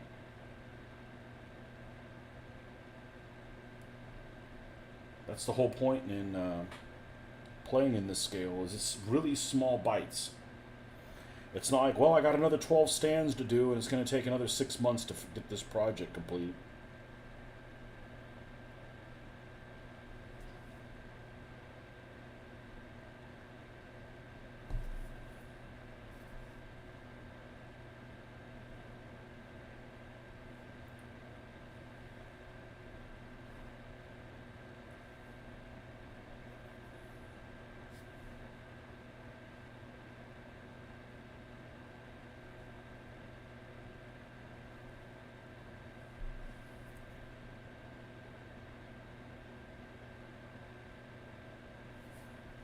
It's enough. No reason to overdo that.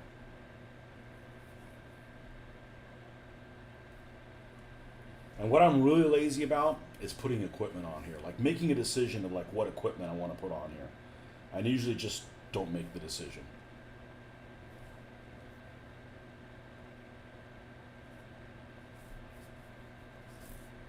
Yeah, I pulled red out here and never did it. No one likes taxes, especially when they're not used truthfully, you know? You know, it's like you have a kid. I want $20. All right, here's $20. And like they blow it. And not only did they blow the $20, but they went and they borrowed, you know, now you got to pay them $40 to break even. It's like, you don't know how to spend money. Why should I give you more money? You know? And I swear it has an impact on everybody. I swear it has an impact on everybody.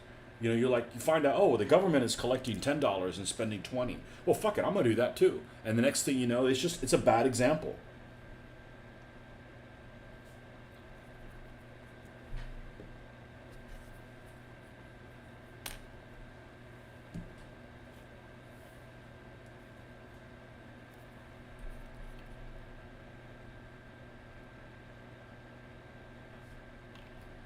And nobody fixes the roads anywhere. You know? They put tampons in men's bathrooms, but they don't fix the roads. Oh, we don't have any money left after we put tampons in men's bathrooms.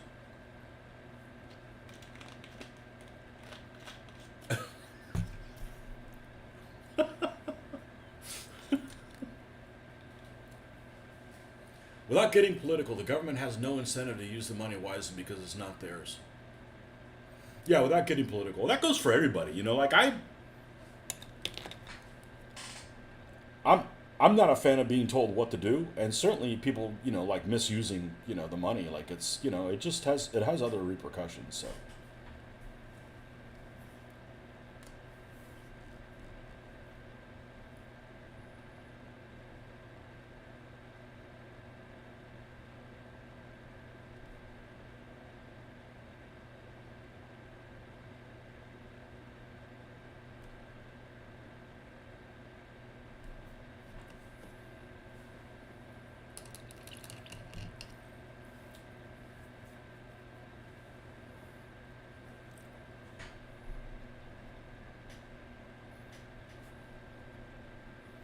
We had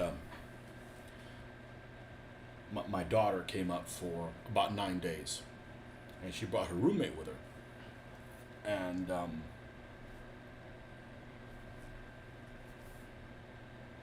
my daughter's like, "Hey, don't say that. It might offend her or whatever." I'm like, you know,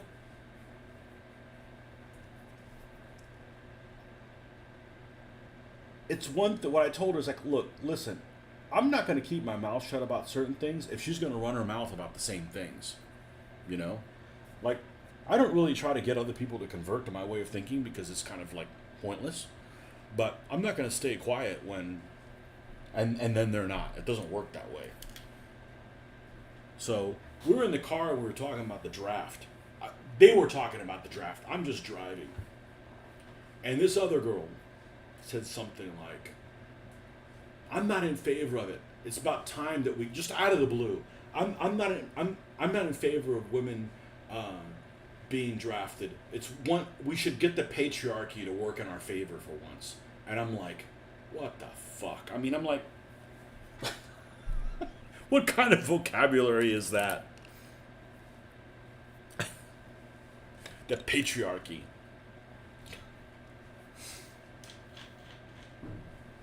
Politicians and government. I don't like anybody in government, especially if they're lawyers.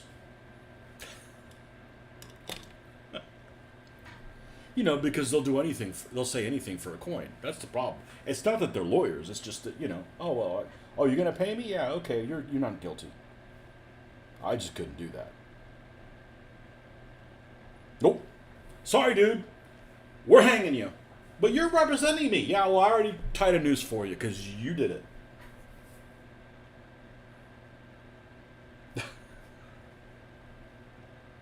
You drown those kids, you gonna die.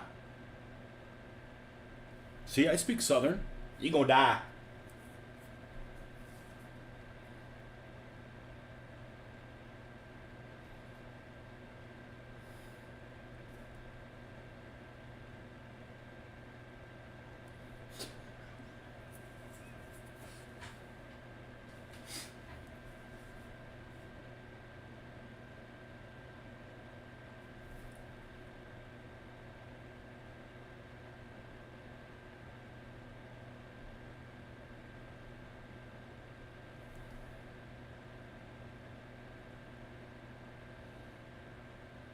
Well, I got red, but it's not very bright.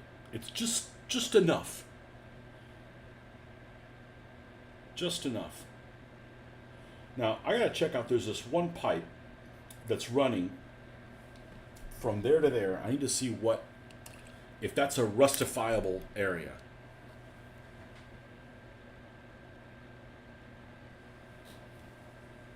I remember when that scene in Jurassic Park happened, everybody clapped. The only movie that I've seen the movie and read the book. The only ones. People always say, "Oh, the book is better." Well, the problem is they don't make movies about the books I like to read, right? So I decided when I was painting my dinosaurs, I'm like, let's do Audible Jurassic Park. And read both of them, or had them, or listened to both of them. And it was interesting to see the similarities that they had in the movie and the things that they made that were different, you know.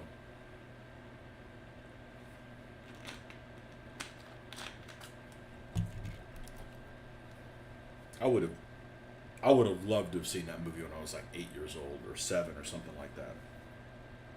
I was mega into dinosaurs. And then they come up with all these new ones, and those freaking nerds can't. Those dinosaur nerd people, they're the last people that need to be naming shit. You know?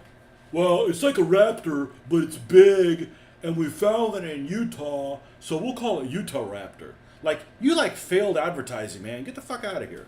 You know? Or like the other guy, everybody was like tripping over themselves about some comet or something like that. And the name of the comet made me want to go find the person who named it and give them an atomic wedgie. Like, that's just like, dude, like, you suck at naming stuff. Get out of here. You know? Hot take. I thought Hunt for Red October, the movie, was better than the book. I remember watching that movie in the movie theater with my dad, and the first thing I thought of was commoners, meaning people that aren't into military stuff, aren't going to know what's what. Because they did these scenes towards the end of the movie where you've got the Alpha, and they're chasing, and you know, what's happening inside the bridge of each one, and I'm like, I can follow it, but I'm like, everybody's getting lost.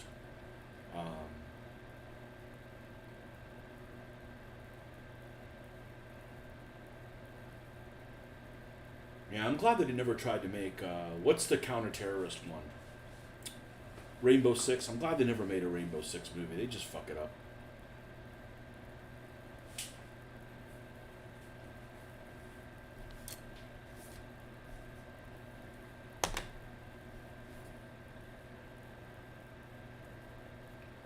Okay, we have that. We need to find out about that pipe. All right, so let's look at.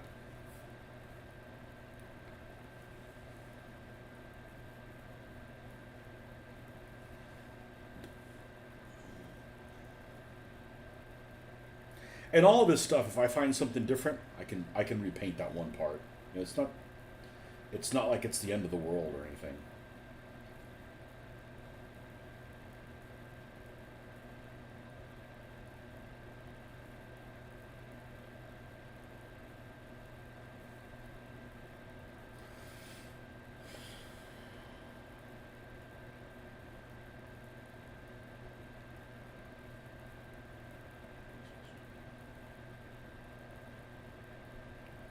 All right, what does this isn't the best thing, but what does War Thunder say this looks like?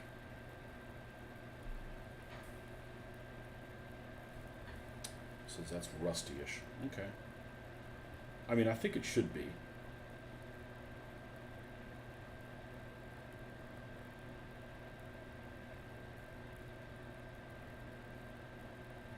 Looks like one of those AC ducks. No, not that kind of duck.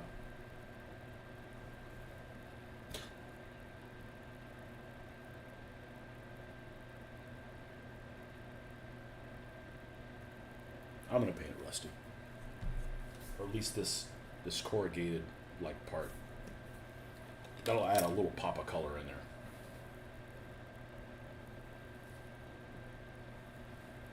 Thought Greyhound was good. I hated it. One about the Fletcher class historic. Yeah, I hated it. Why did I hate it? Because if you're gonna make a movie about a convoy escort, it needs to be a British destroyer. I mean, the U.S. showed up late, you know, and then why a Fletcher's? The Fletcher's. I don't. The Fletchers were made for the Pacific. At least do like a freaking Benson class or something like that. Like, you know too much about shit, and then you can't enjoy things. And honestly, that's not what bothered me the most. What bothered me the most was the whole, the German cutting into the speaker and like talking to him, and it was like,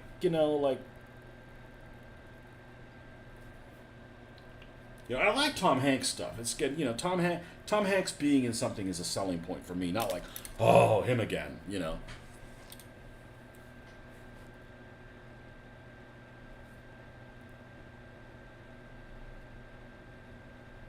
Now, if you're going to make a movie about a convoy, it should be a destroyer. It should be like an EF or H class British destroyer with Western approaches camouflage. End of story.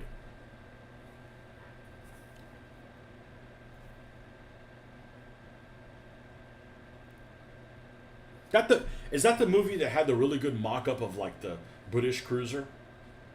One of them had a really good mock-up of a British cruiser. It might have been that one. I forget which one it is. Benzos would have been better and could turn sharper than a Fletcher. Oh, somebody knows their stuff. See, I didn't know that. I mean, Fletcher's a great destroyer. Don't get me wrong. But you know, they didn't. They may have had some in the Atlantic, but I don't think very many stayed in the Atlantic. You know, Fletcher's too useful of a destroyer to be putting on convoy duty. And the only reason I know that stuff is because I wargamed it, you know? Like, look for scenarios. Bensons or Farragut's or, you know.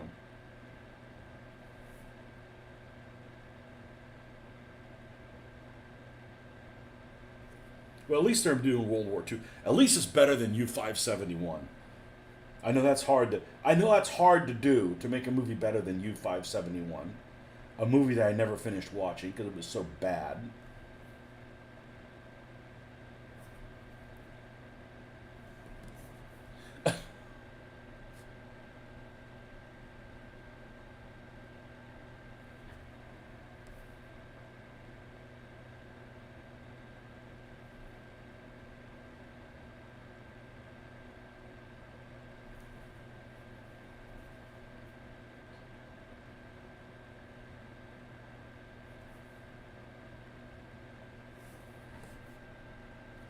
Honestly, I wish they would redo Sink the Bismarck. And, you know, the special effects, other than the damn thing being black and white, which is blasphemy, I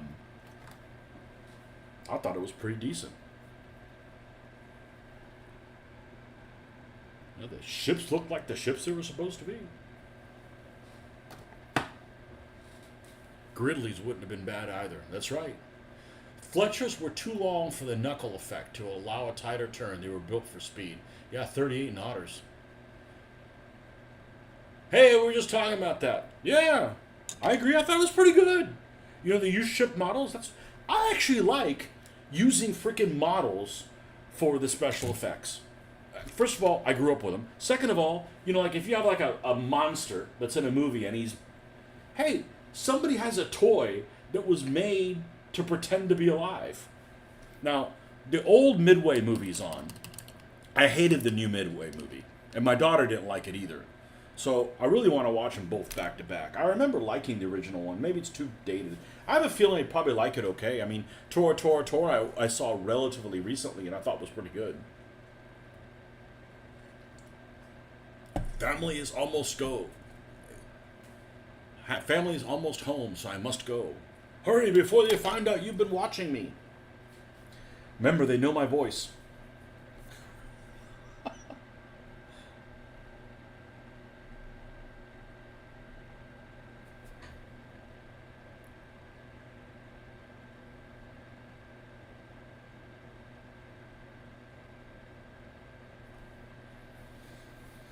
Yeah, I was super into dinosaurs, and then in junior high or middle school, I started reading about the German surface raiders and stuff like that, and just, you know, I got sucked into World War II. That, you know, stuff was always on TV, like Guns and Navarone, and that was the one that was always on back in the early 80s. Yeah, it's a good one. It's like, we need a scene on a Japanese battleship. All right, we'll build a mock Japanese battleship. Awesome. That's how you do it.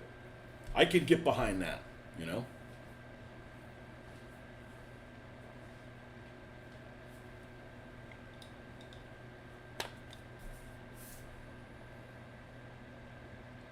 I always liked the Atlantic, though. I wasn't big on the Pacific.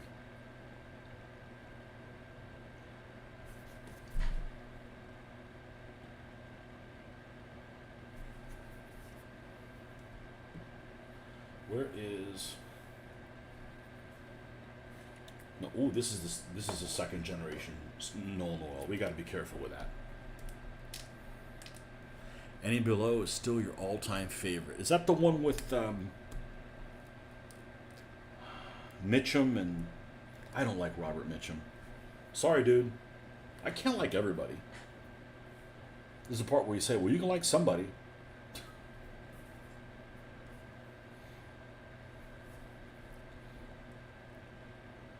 Kurt Jurgens.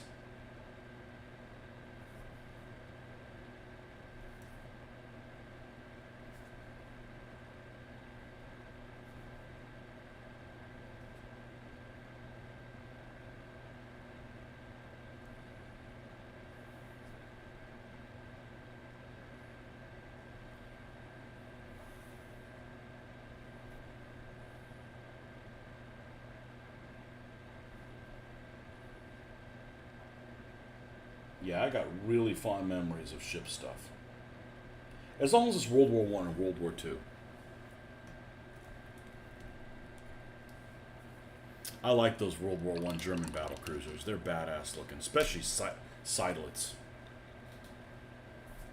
But the World War Two, I just love the crazy camo that the Brits have on all their stuff. British destroyers and all that stuff. What did Robert Mitchum ever do to you? He's just like deadpan, man. He's like, he needs to be on some like fast drugs.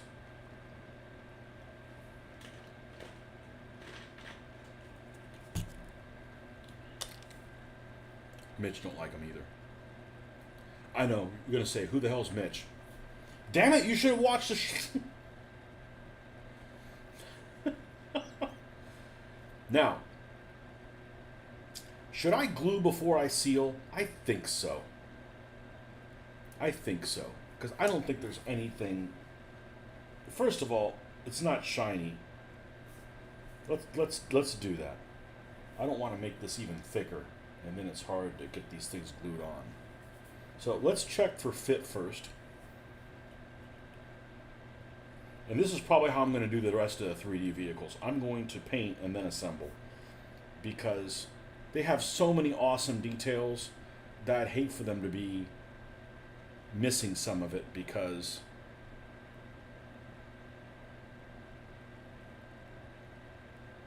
I was in a hurry to close it up. Oh, this thing fits in here great. Almost without glue. Man, it fits in there really well. Alright. Well.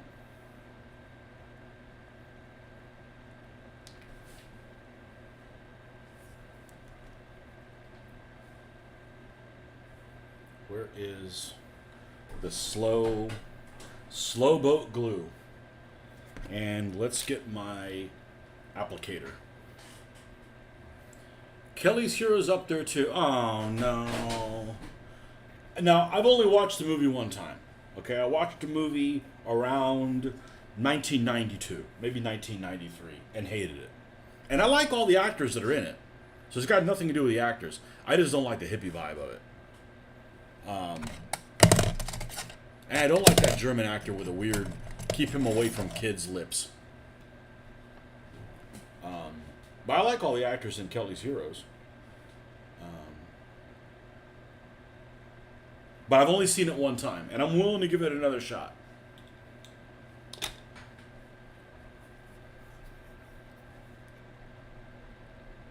But people will talk about, movies that are like, oh, I don't like it because they didn't have the right type haircuts.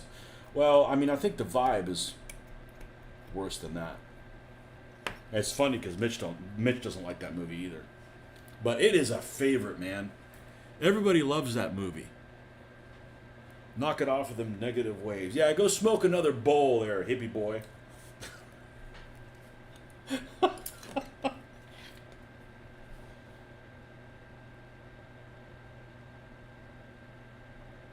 I like all those actors. It's got nothing to do with that.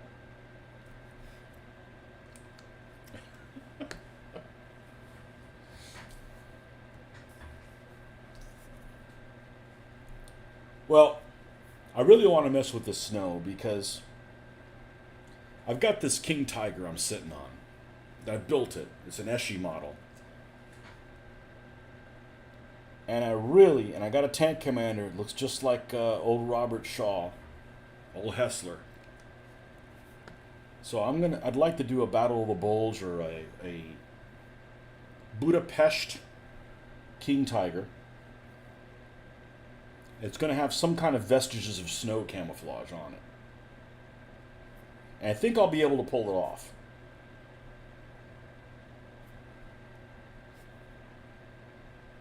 But I got a couple ideas. And I think the way to pull off snow is to paint it like a normal tank. I don't have to put a lot of this stuff down. This isn't going to be like on a lot of pressure or anything. Paint it like a regular tank, and then when you're done with the regular tank, then go and add snow stuff to it. So I may actually practice on some vehicles that I already have painted that I made a little while ago.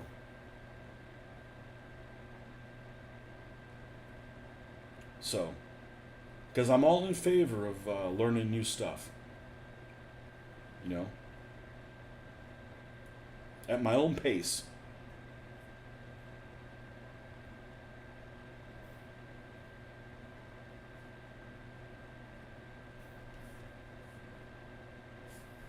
Okay, let's do the other side. Let's make sure it fits.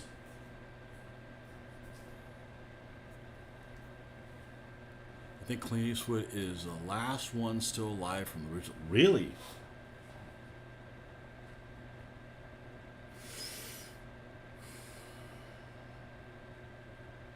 No, whatchamacallit's still alive, isn't he? Isn't the Love Boat captain? Is he still alive? Or he died recently? Everybody's in that movie. Kelly's Heroes cast, and I really like Savalas. I think I like Savalas. Let's see.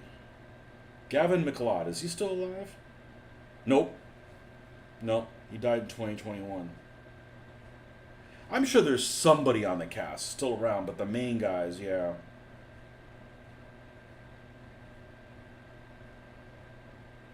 I'll watch it again, but I don't want to pay to watch it. I should watch it with my daughter and see what she thinks of it, and then she'll probably like it. Damn you! You're not my daughter!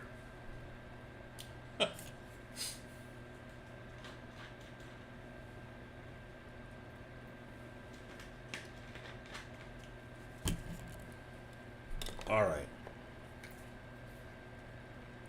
At least they attempted to make it look like a tiger.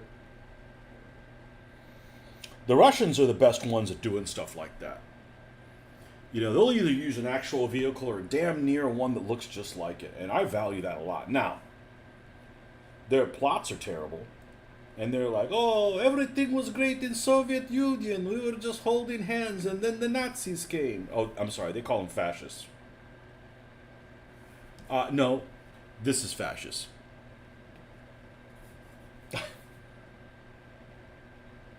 Nazis are Nazis.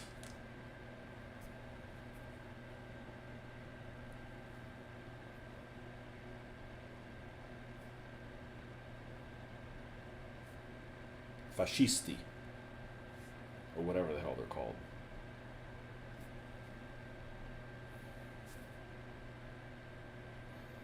Sounds good on paper.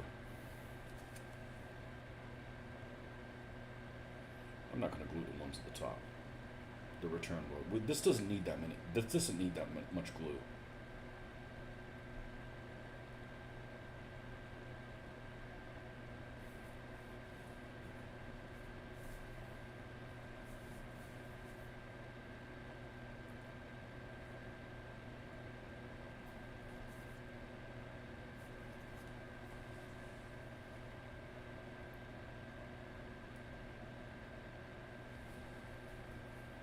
Now, you can't make a judgment of what it looks like, because I'm telling you, every time you dull coat it, it looks 10 times better. It's like magic. But it looks pretty fucking good. Oh! How silly of me. We're not done. We need to touch this up too. Now I used like a field gray on it. I don't know what color camouflage netting is for the Germans, and I don't really care. Um, we're going to use this green gray.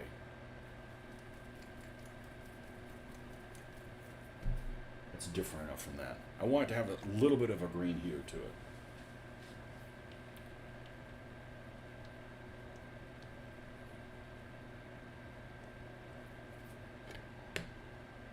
Yeah, they have both are way too much government for me.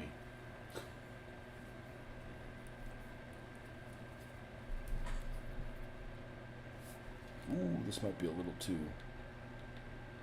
light.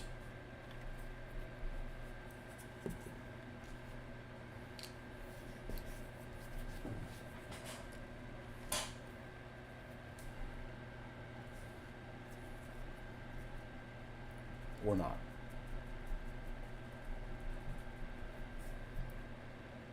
I have to hold this very gently, which isn't a problem because I need to brush it really gently. Ever so gently.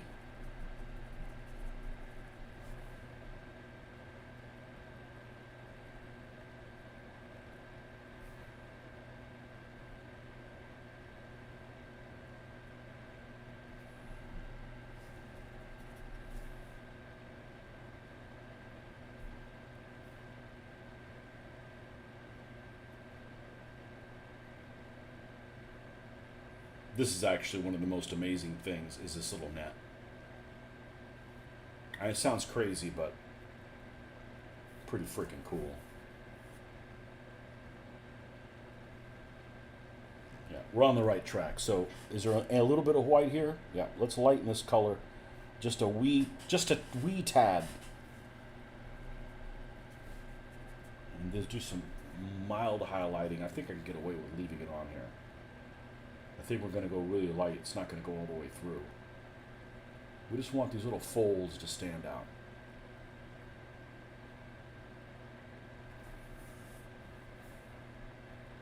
See, this is higher up than the other one, and so is this.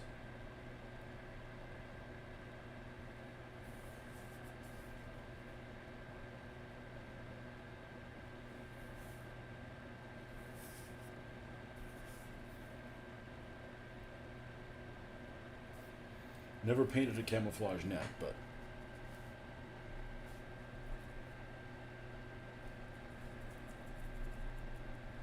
I'm to the point where I'm not scared of stuff anymore. Like, I've pulled things out of my ass and been successful.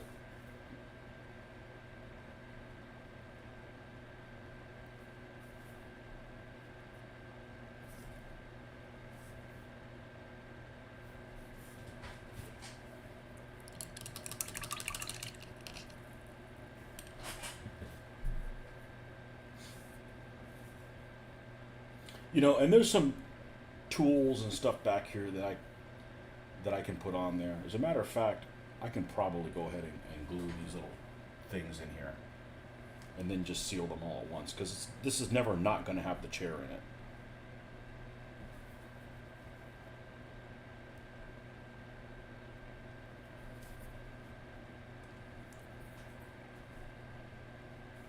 The only way this 3D print stuff would be any better would be if I could use weld cement with it. That would be awesome. What's the German camel with a rusty red, tans, and green colors? Well, that's Dunkelgelb.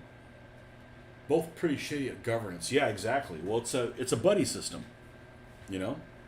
So one of the things that I don't really get into the logistics and stuff because I'm interested in reading about like tactics and, you know, that's the kind of stuff I want to do, right? I'm not saying logistics aren't important.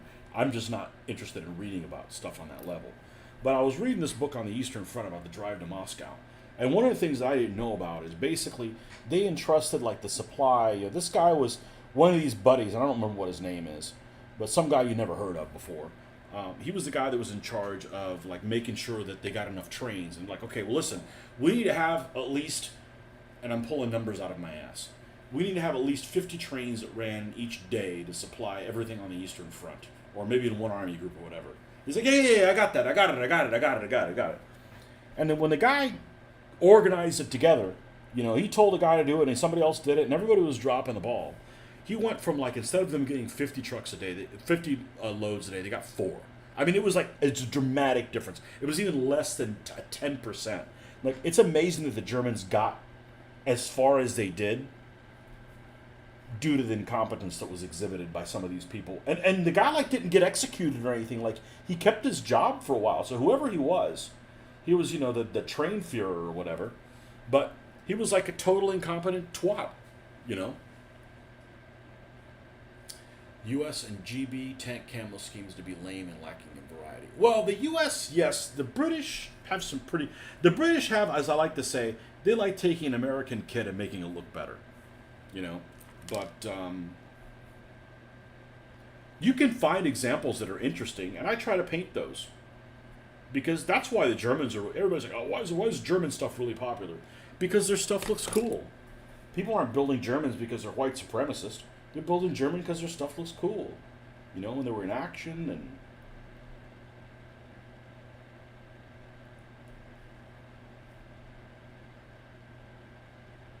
So the German stuff's always popular because of that.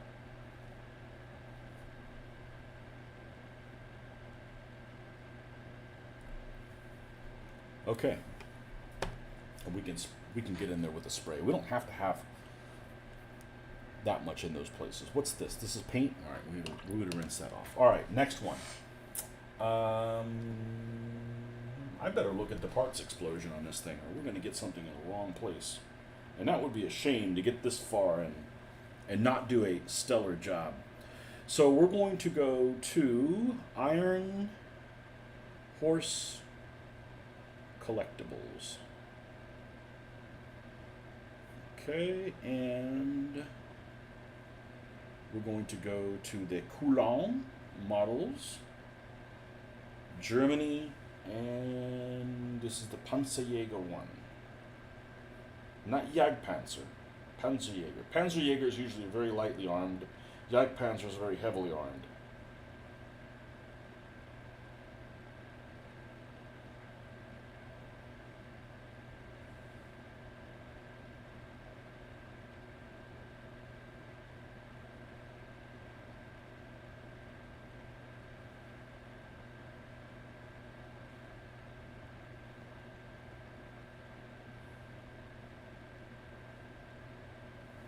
Okay.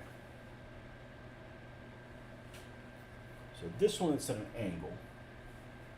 This one sits back in there. So we're going to take this.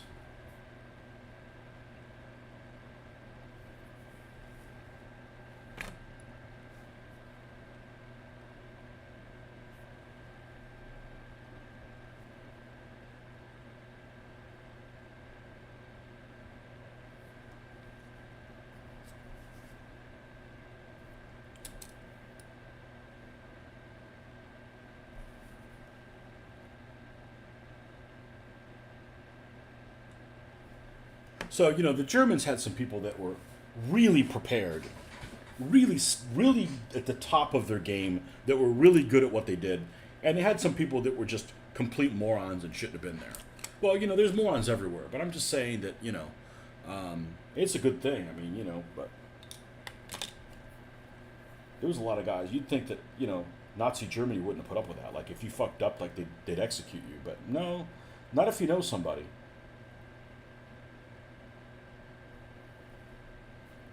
We need the other tweezers. And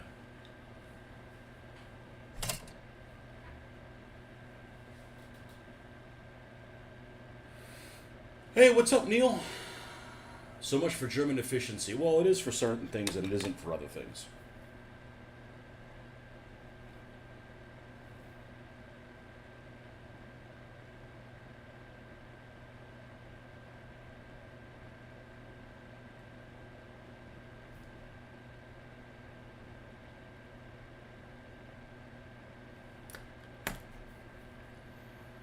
Sorry, I gotta deal with this immediately.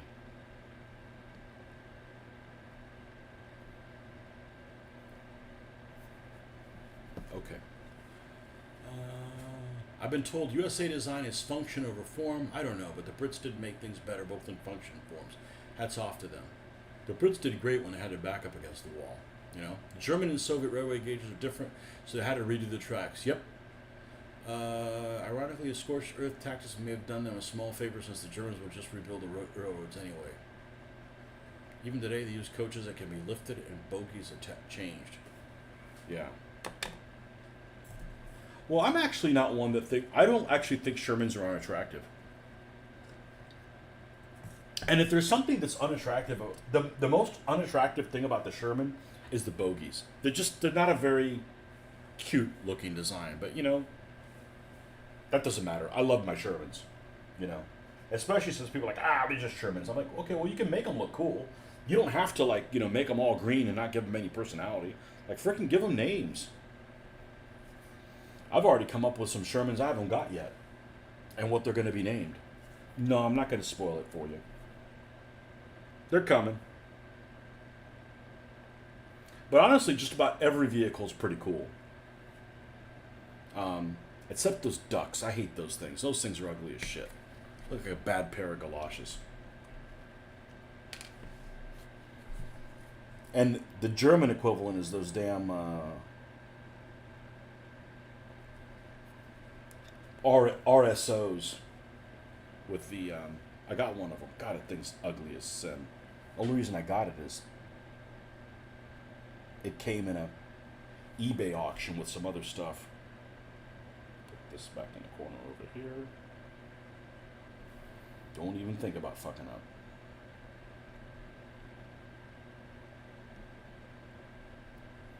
So this apparently carried 82 rounds. 72 of them were armor piercing.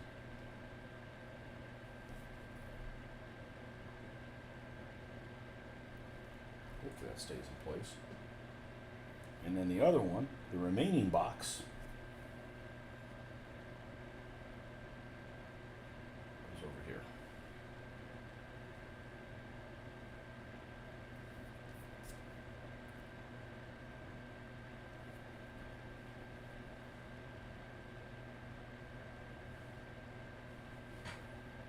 But the Brits had this habit of taking American kit and making it look better, in my opinion.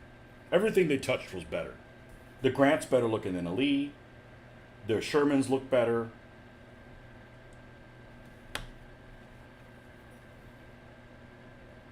Again, just my personal opinion, but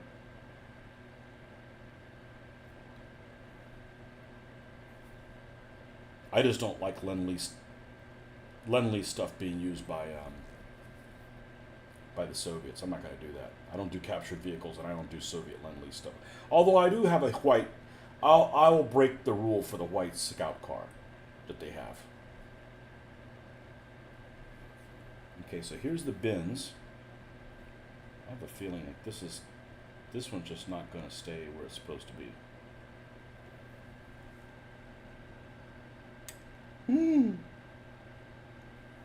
No slippy. I'd use the rubber ones, but they're just too damn big.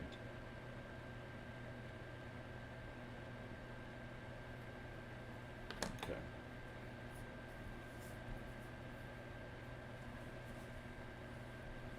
And there's still a little platform here that can go back here with the little accoutrement and things like that. I haven't decided. I can add those afterwards. That's the only thing I like get bogged down with. I don't want to get bogged down with the minutia of that. Of making decisions and that kind of stuff.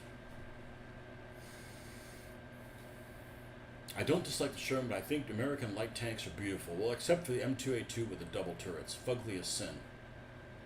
One of your favorite tanks is M51 Super Sherman. I like the Super Sherman that has the 105 in it. It's bad. It's badass. It is bad. It's probably cramped as shit, you know, but it's badass looking.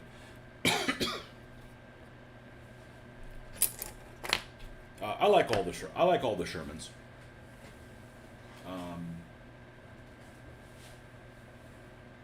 And I build the ugly ones. Like the Soviets. I think all the Soviet tanks are cool. All of them.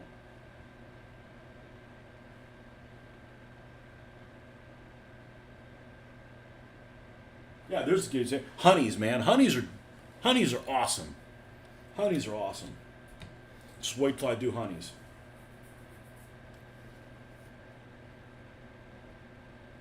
Okay, this, I don't know if I'm going to permanently glue this on. I may just not. I haven't determined that yet. To be determined. TBD. Alright, so this guy needs to go get sealed. Alright, let me go use the little boy's room. I'll be right back.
So I got a problem. And the problem is with these 3D printed models. They look so freaking good that I don't think I'm going to mess with stuff that's just substandard looking. And I don't mean these Skytrex; those will be okay too.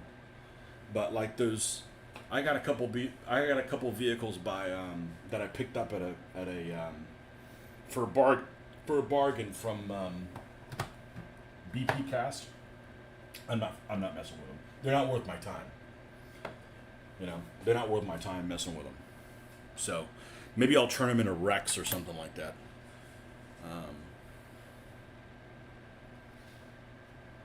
And not spend a lot of time. It's just not worth it. You know. So stuff like Plastic Soldier Company. Plastic Soldier Company is just fine. There's nothing wrong with Plastic Soldier Company.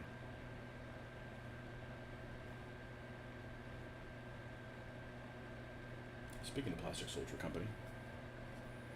So, man, I feel like I need to go seal this. What time is it? 5 viewers. I'm going to lose you guys if I get on here. How about I go seal this? I'll come back. I'll try to come back as soon as possible. I'm not going to bring it's too much. That'll just take a lot longer. I should be back in about a few minutes, and I'm going to seal the Italian one as well. Okay, so we'll be right back. We're going to do a little intermission. I'll do a little. We'll be right back. And the 3D T28 you got is great. Makes me not want to build plastic models. See, I like building plastic models. I think it's relaxing. I'm fairly good at it. The problem is they're so expensive. They're so damn expensive. So I got these T28s. And the T28s I got them for like $1 a piece, and they're 1/87th scale. And yeah, they're undersized, but it's either that or not use them. Of course, I gotta do the black lining on them. Not that I enjoy doing the black lining so much. Now I gotta redo all my vehicles so that they're consistent. But it's an easy do. Because that way they can look as good as the T3485s, which do have the black lining, the panel lining on them.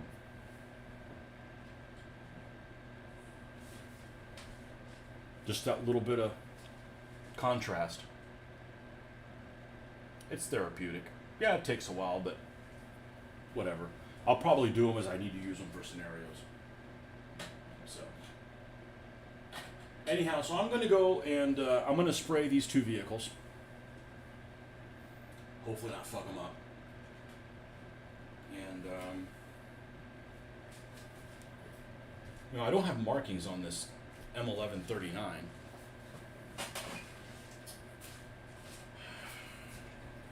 Let me see if I can make a decision. Let me go to my book here. My scenario book from Skirmish Campaigns. I'm a big fan of these series. Italian Misadventure and the Arrival of the Deutsches Afrika Korps. So, first couple scenarios I actually have just Italians on there. And like M10, I've been wanting an M10 so long. Like the only way to get an M10 is get an Armor Fast one, which they're out of production, and don't even and have are so devoid of detail that they don't even have the gun breech in there. You got to get UM ones, and they're like 25, 26, $27 each plus shipping. Like, how am I going to get four of those? Like, that's like cost prohibitive. So, like, there's got to be something better. I don't mind building them, but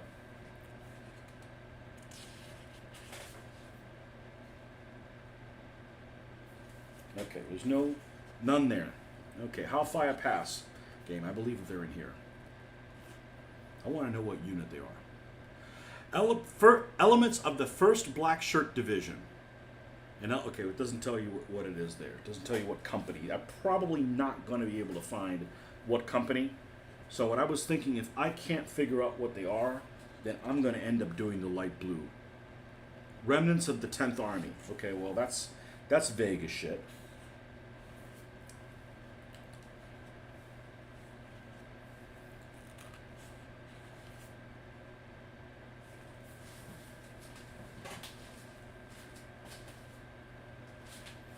That's vague as shit. Let's punt on this. I'm gonna go spray the Panzerjäger. We'll bring her back in, let her dry, and see what we're dealing with. I think it was hot as shit making my tanks and ships from cardstock. Cardstock, good lord. All right, folks, I'll be right back. A little bit of an intermission, maybe 20 minutes or so.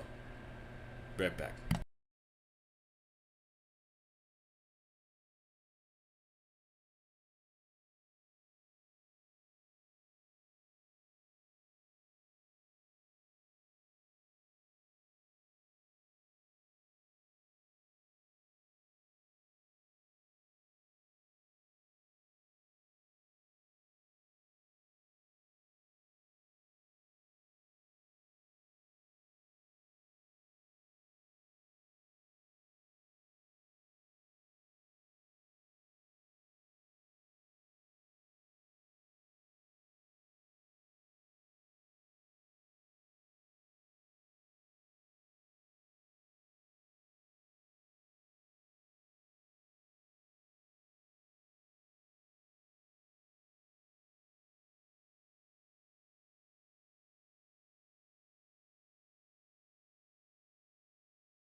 Okay.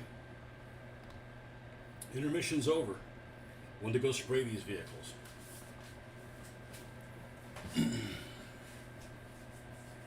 All right. We don't have much of this show anyways. I just wanted to put this stuff together. It didn't take that long. Okay.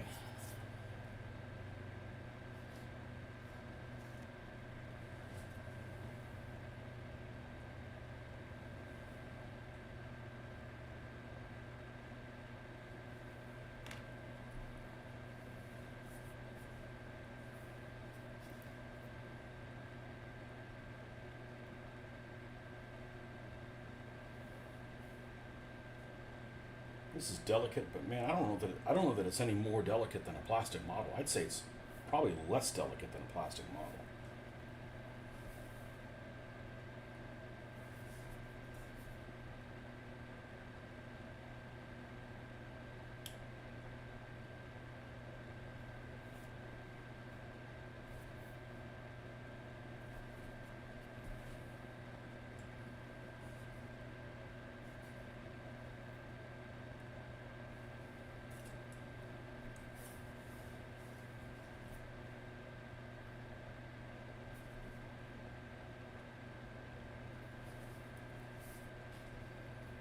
And I did go ahead and spray the Italian tank, even though the hatch is about to fall off. We'll fix that in a little bit. Need a tank commander.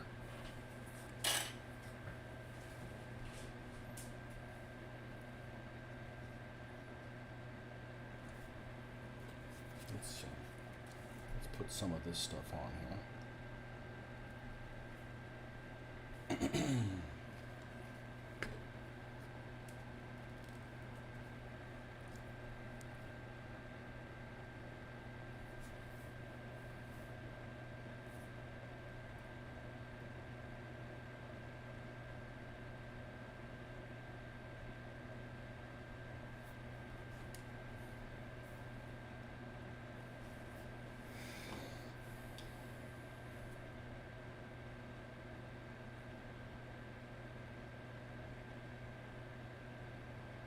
Luckily, this little hatch doesn't weigh anything.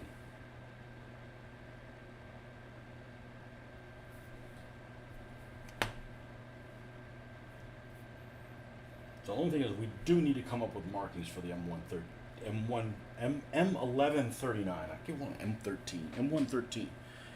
M13s. I had M13s before. I've never had these before. I had them in micro armor.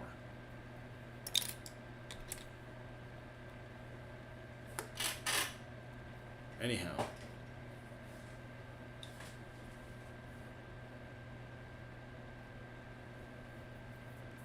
So, let's see if I can give you guys some photographs, get some juicy.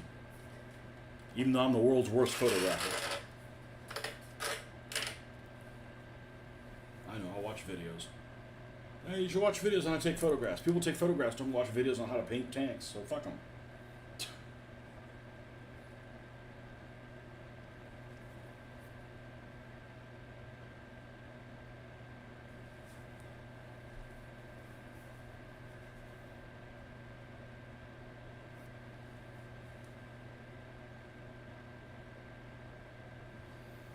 And this is what I'm used to them looking like.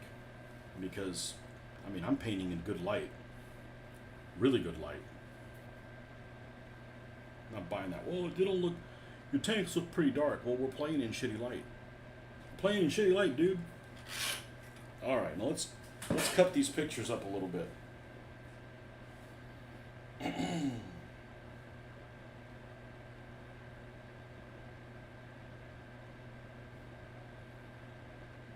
Yeah, and I just used the recommended colors for the Italians on the Vallejo set.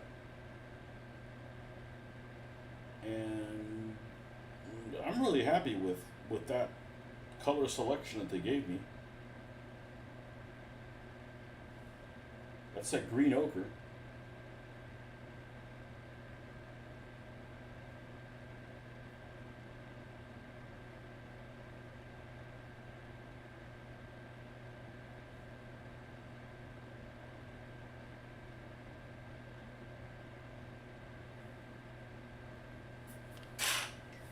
All right, let's see what we got here, folks.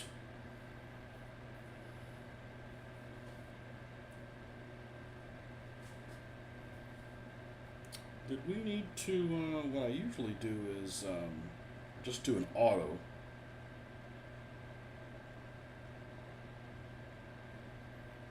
Yeah, that looks better. This light is awesome, but it washes everything out so much.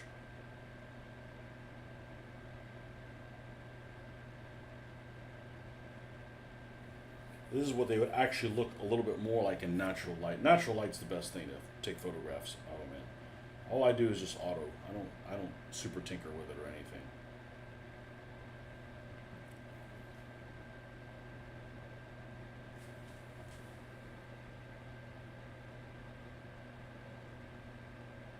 We'll post pictures of those guys online. And my favorite shot's this one right here from the front. These two cute little bastards.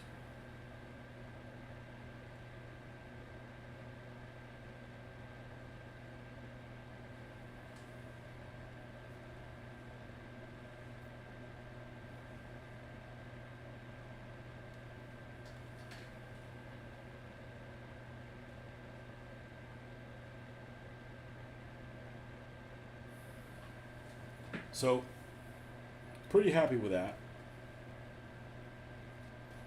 We'll need to do marquees on the M113, M11 on the Italian tank. We'll just call it the Italian tank. Good lord, that thing's whooping my ass. And yeah. Now the two Brits, we're not going to mess with them until the AK thinner comes in. And I've got that AFV stuff that those paints suck to airbrush with, but I'm gonna try thinning them with the proper thinner for it. Yeah, we actually didn't use them in this at all. These are ammo MIG paints from the ammo MIG set, so to speak. So, all right, folks. Well, thanks for stopping by. We'll see you guys probably tomorrow night, I would imagine, and catch you then. See you later, folks.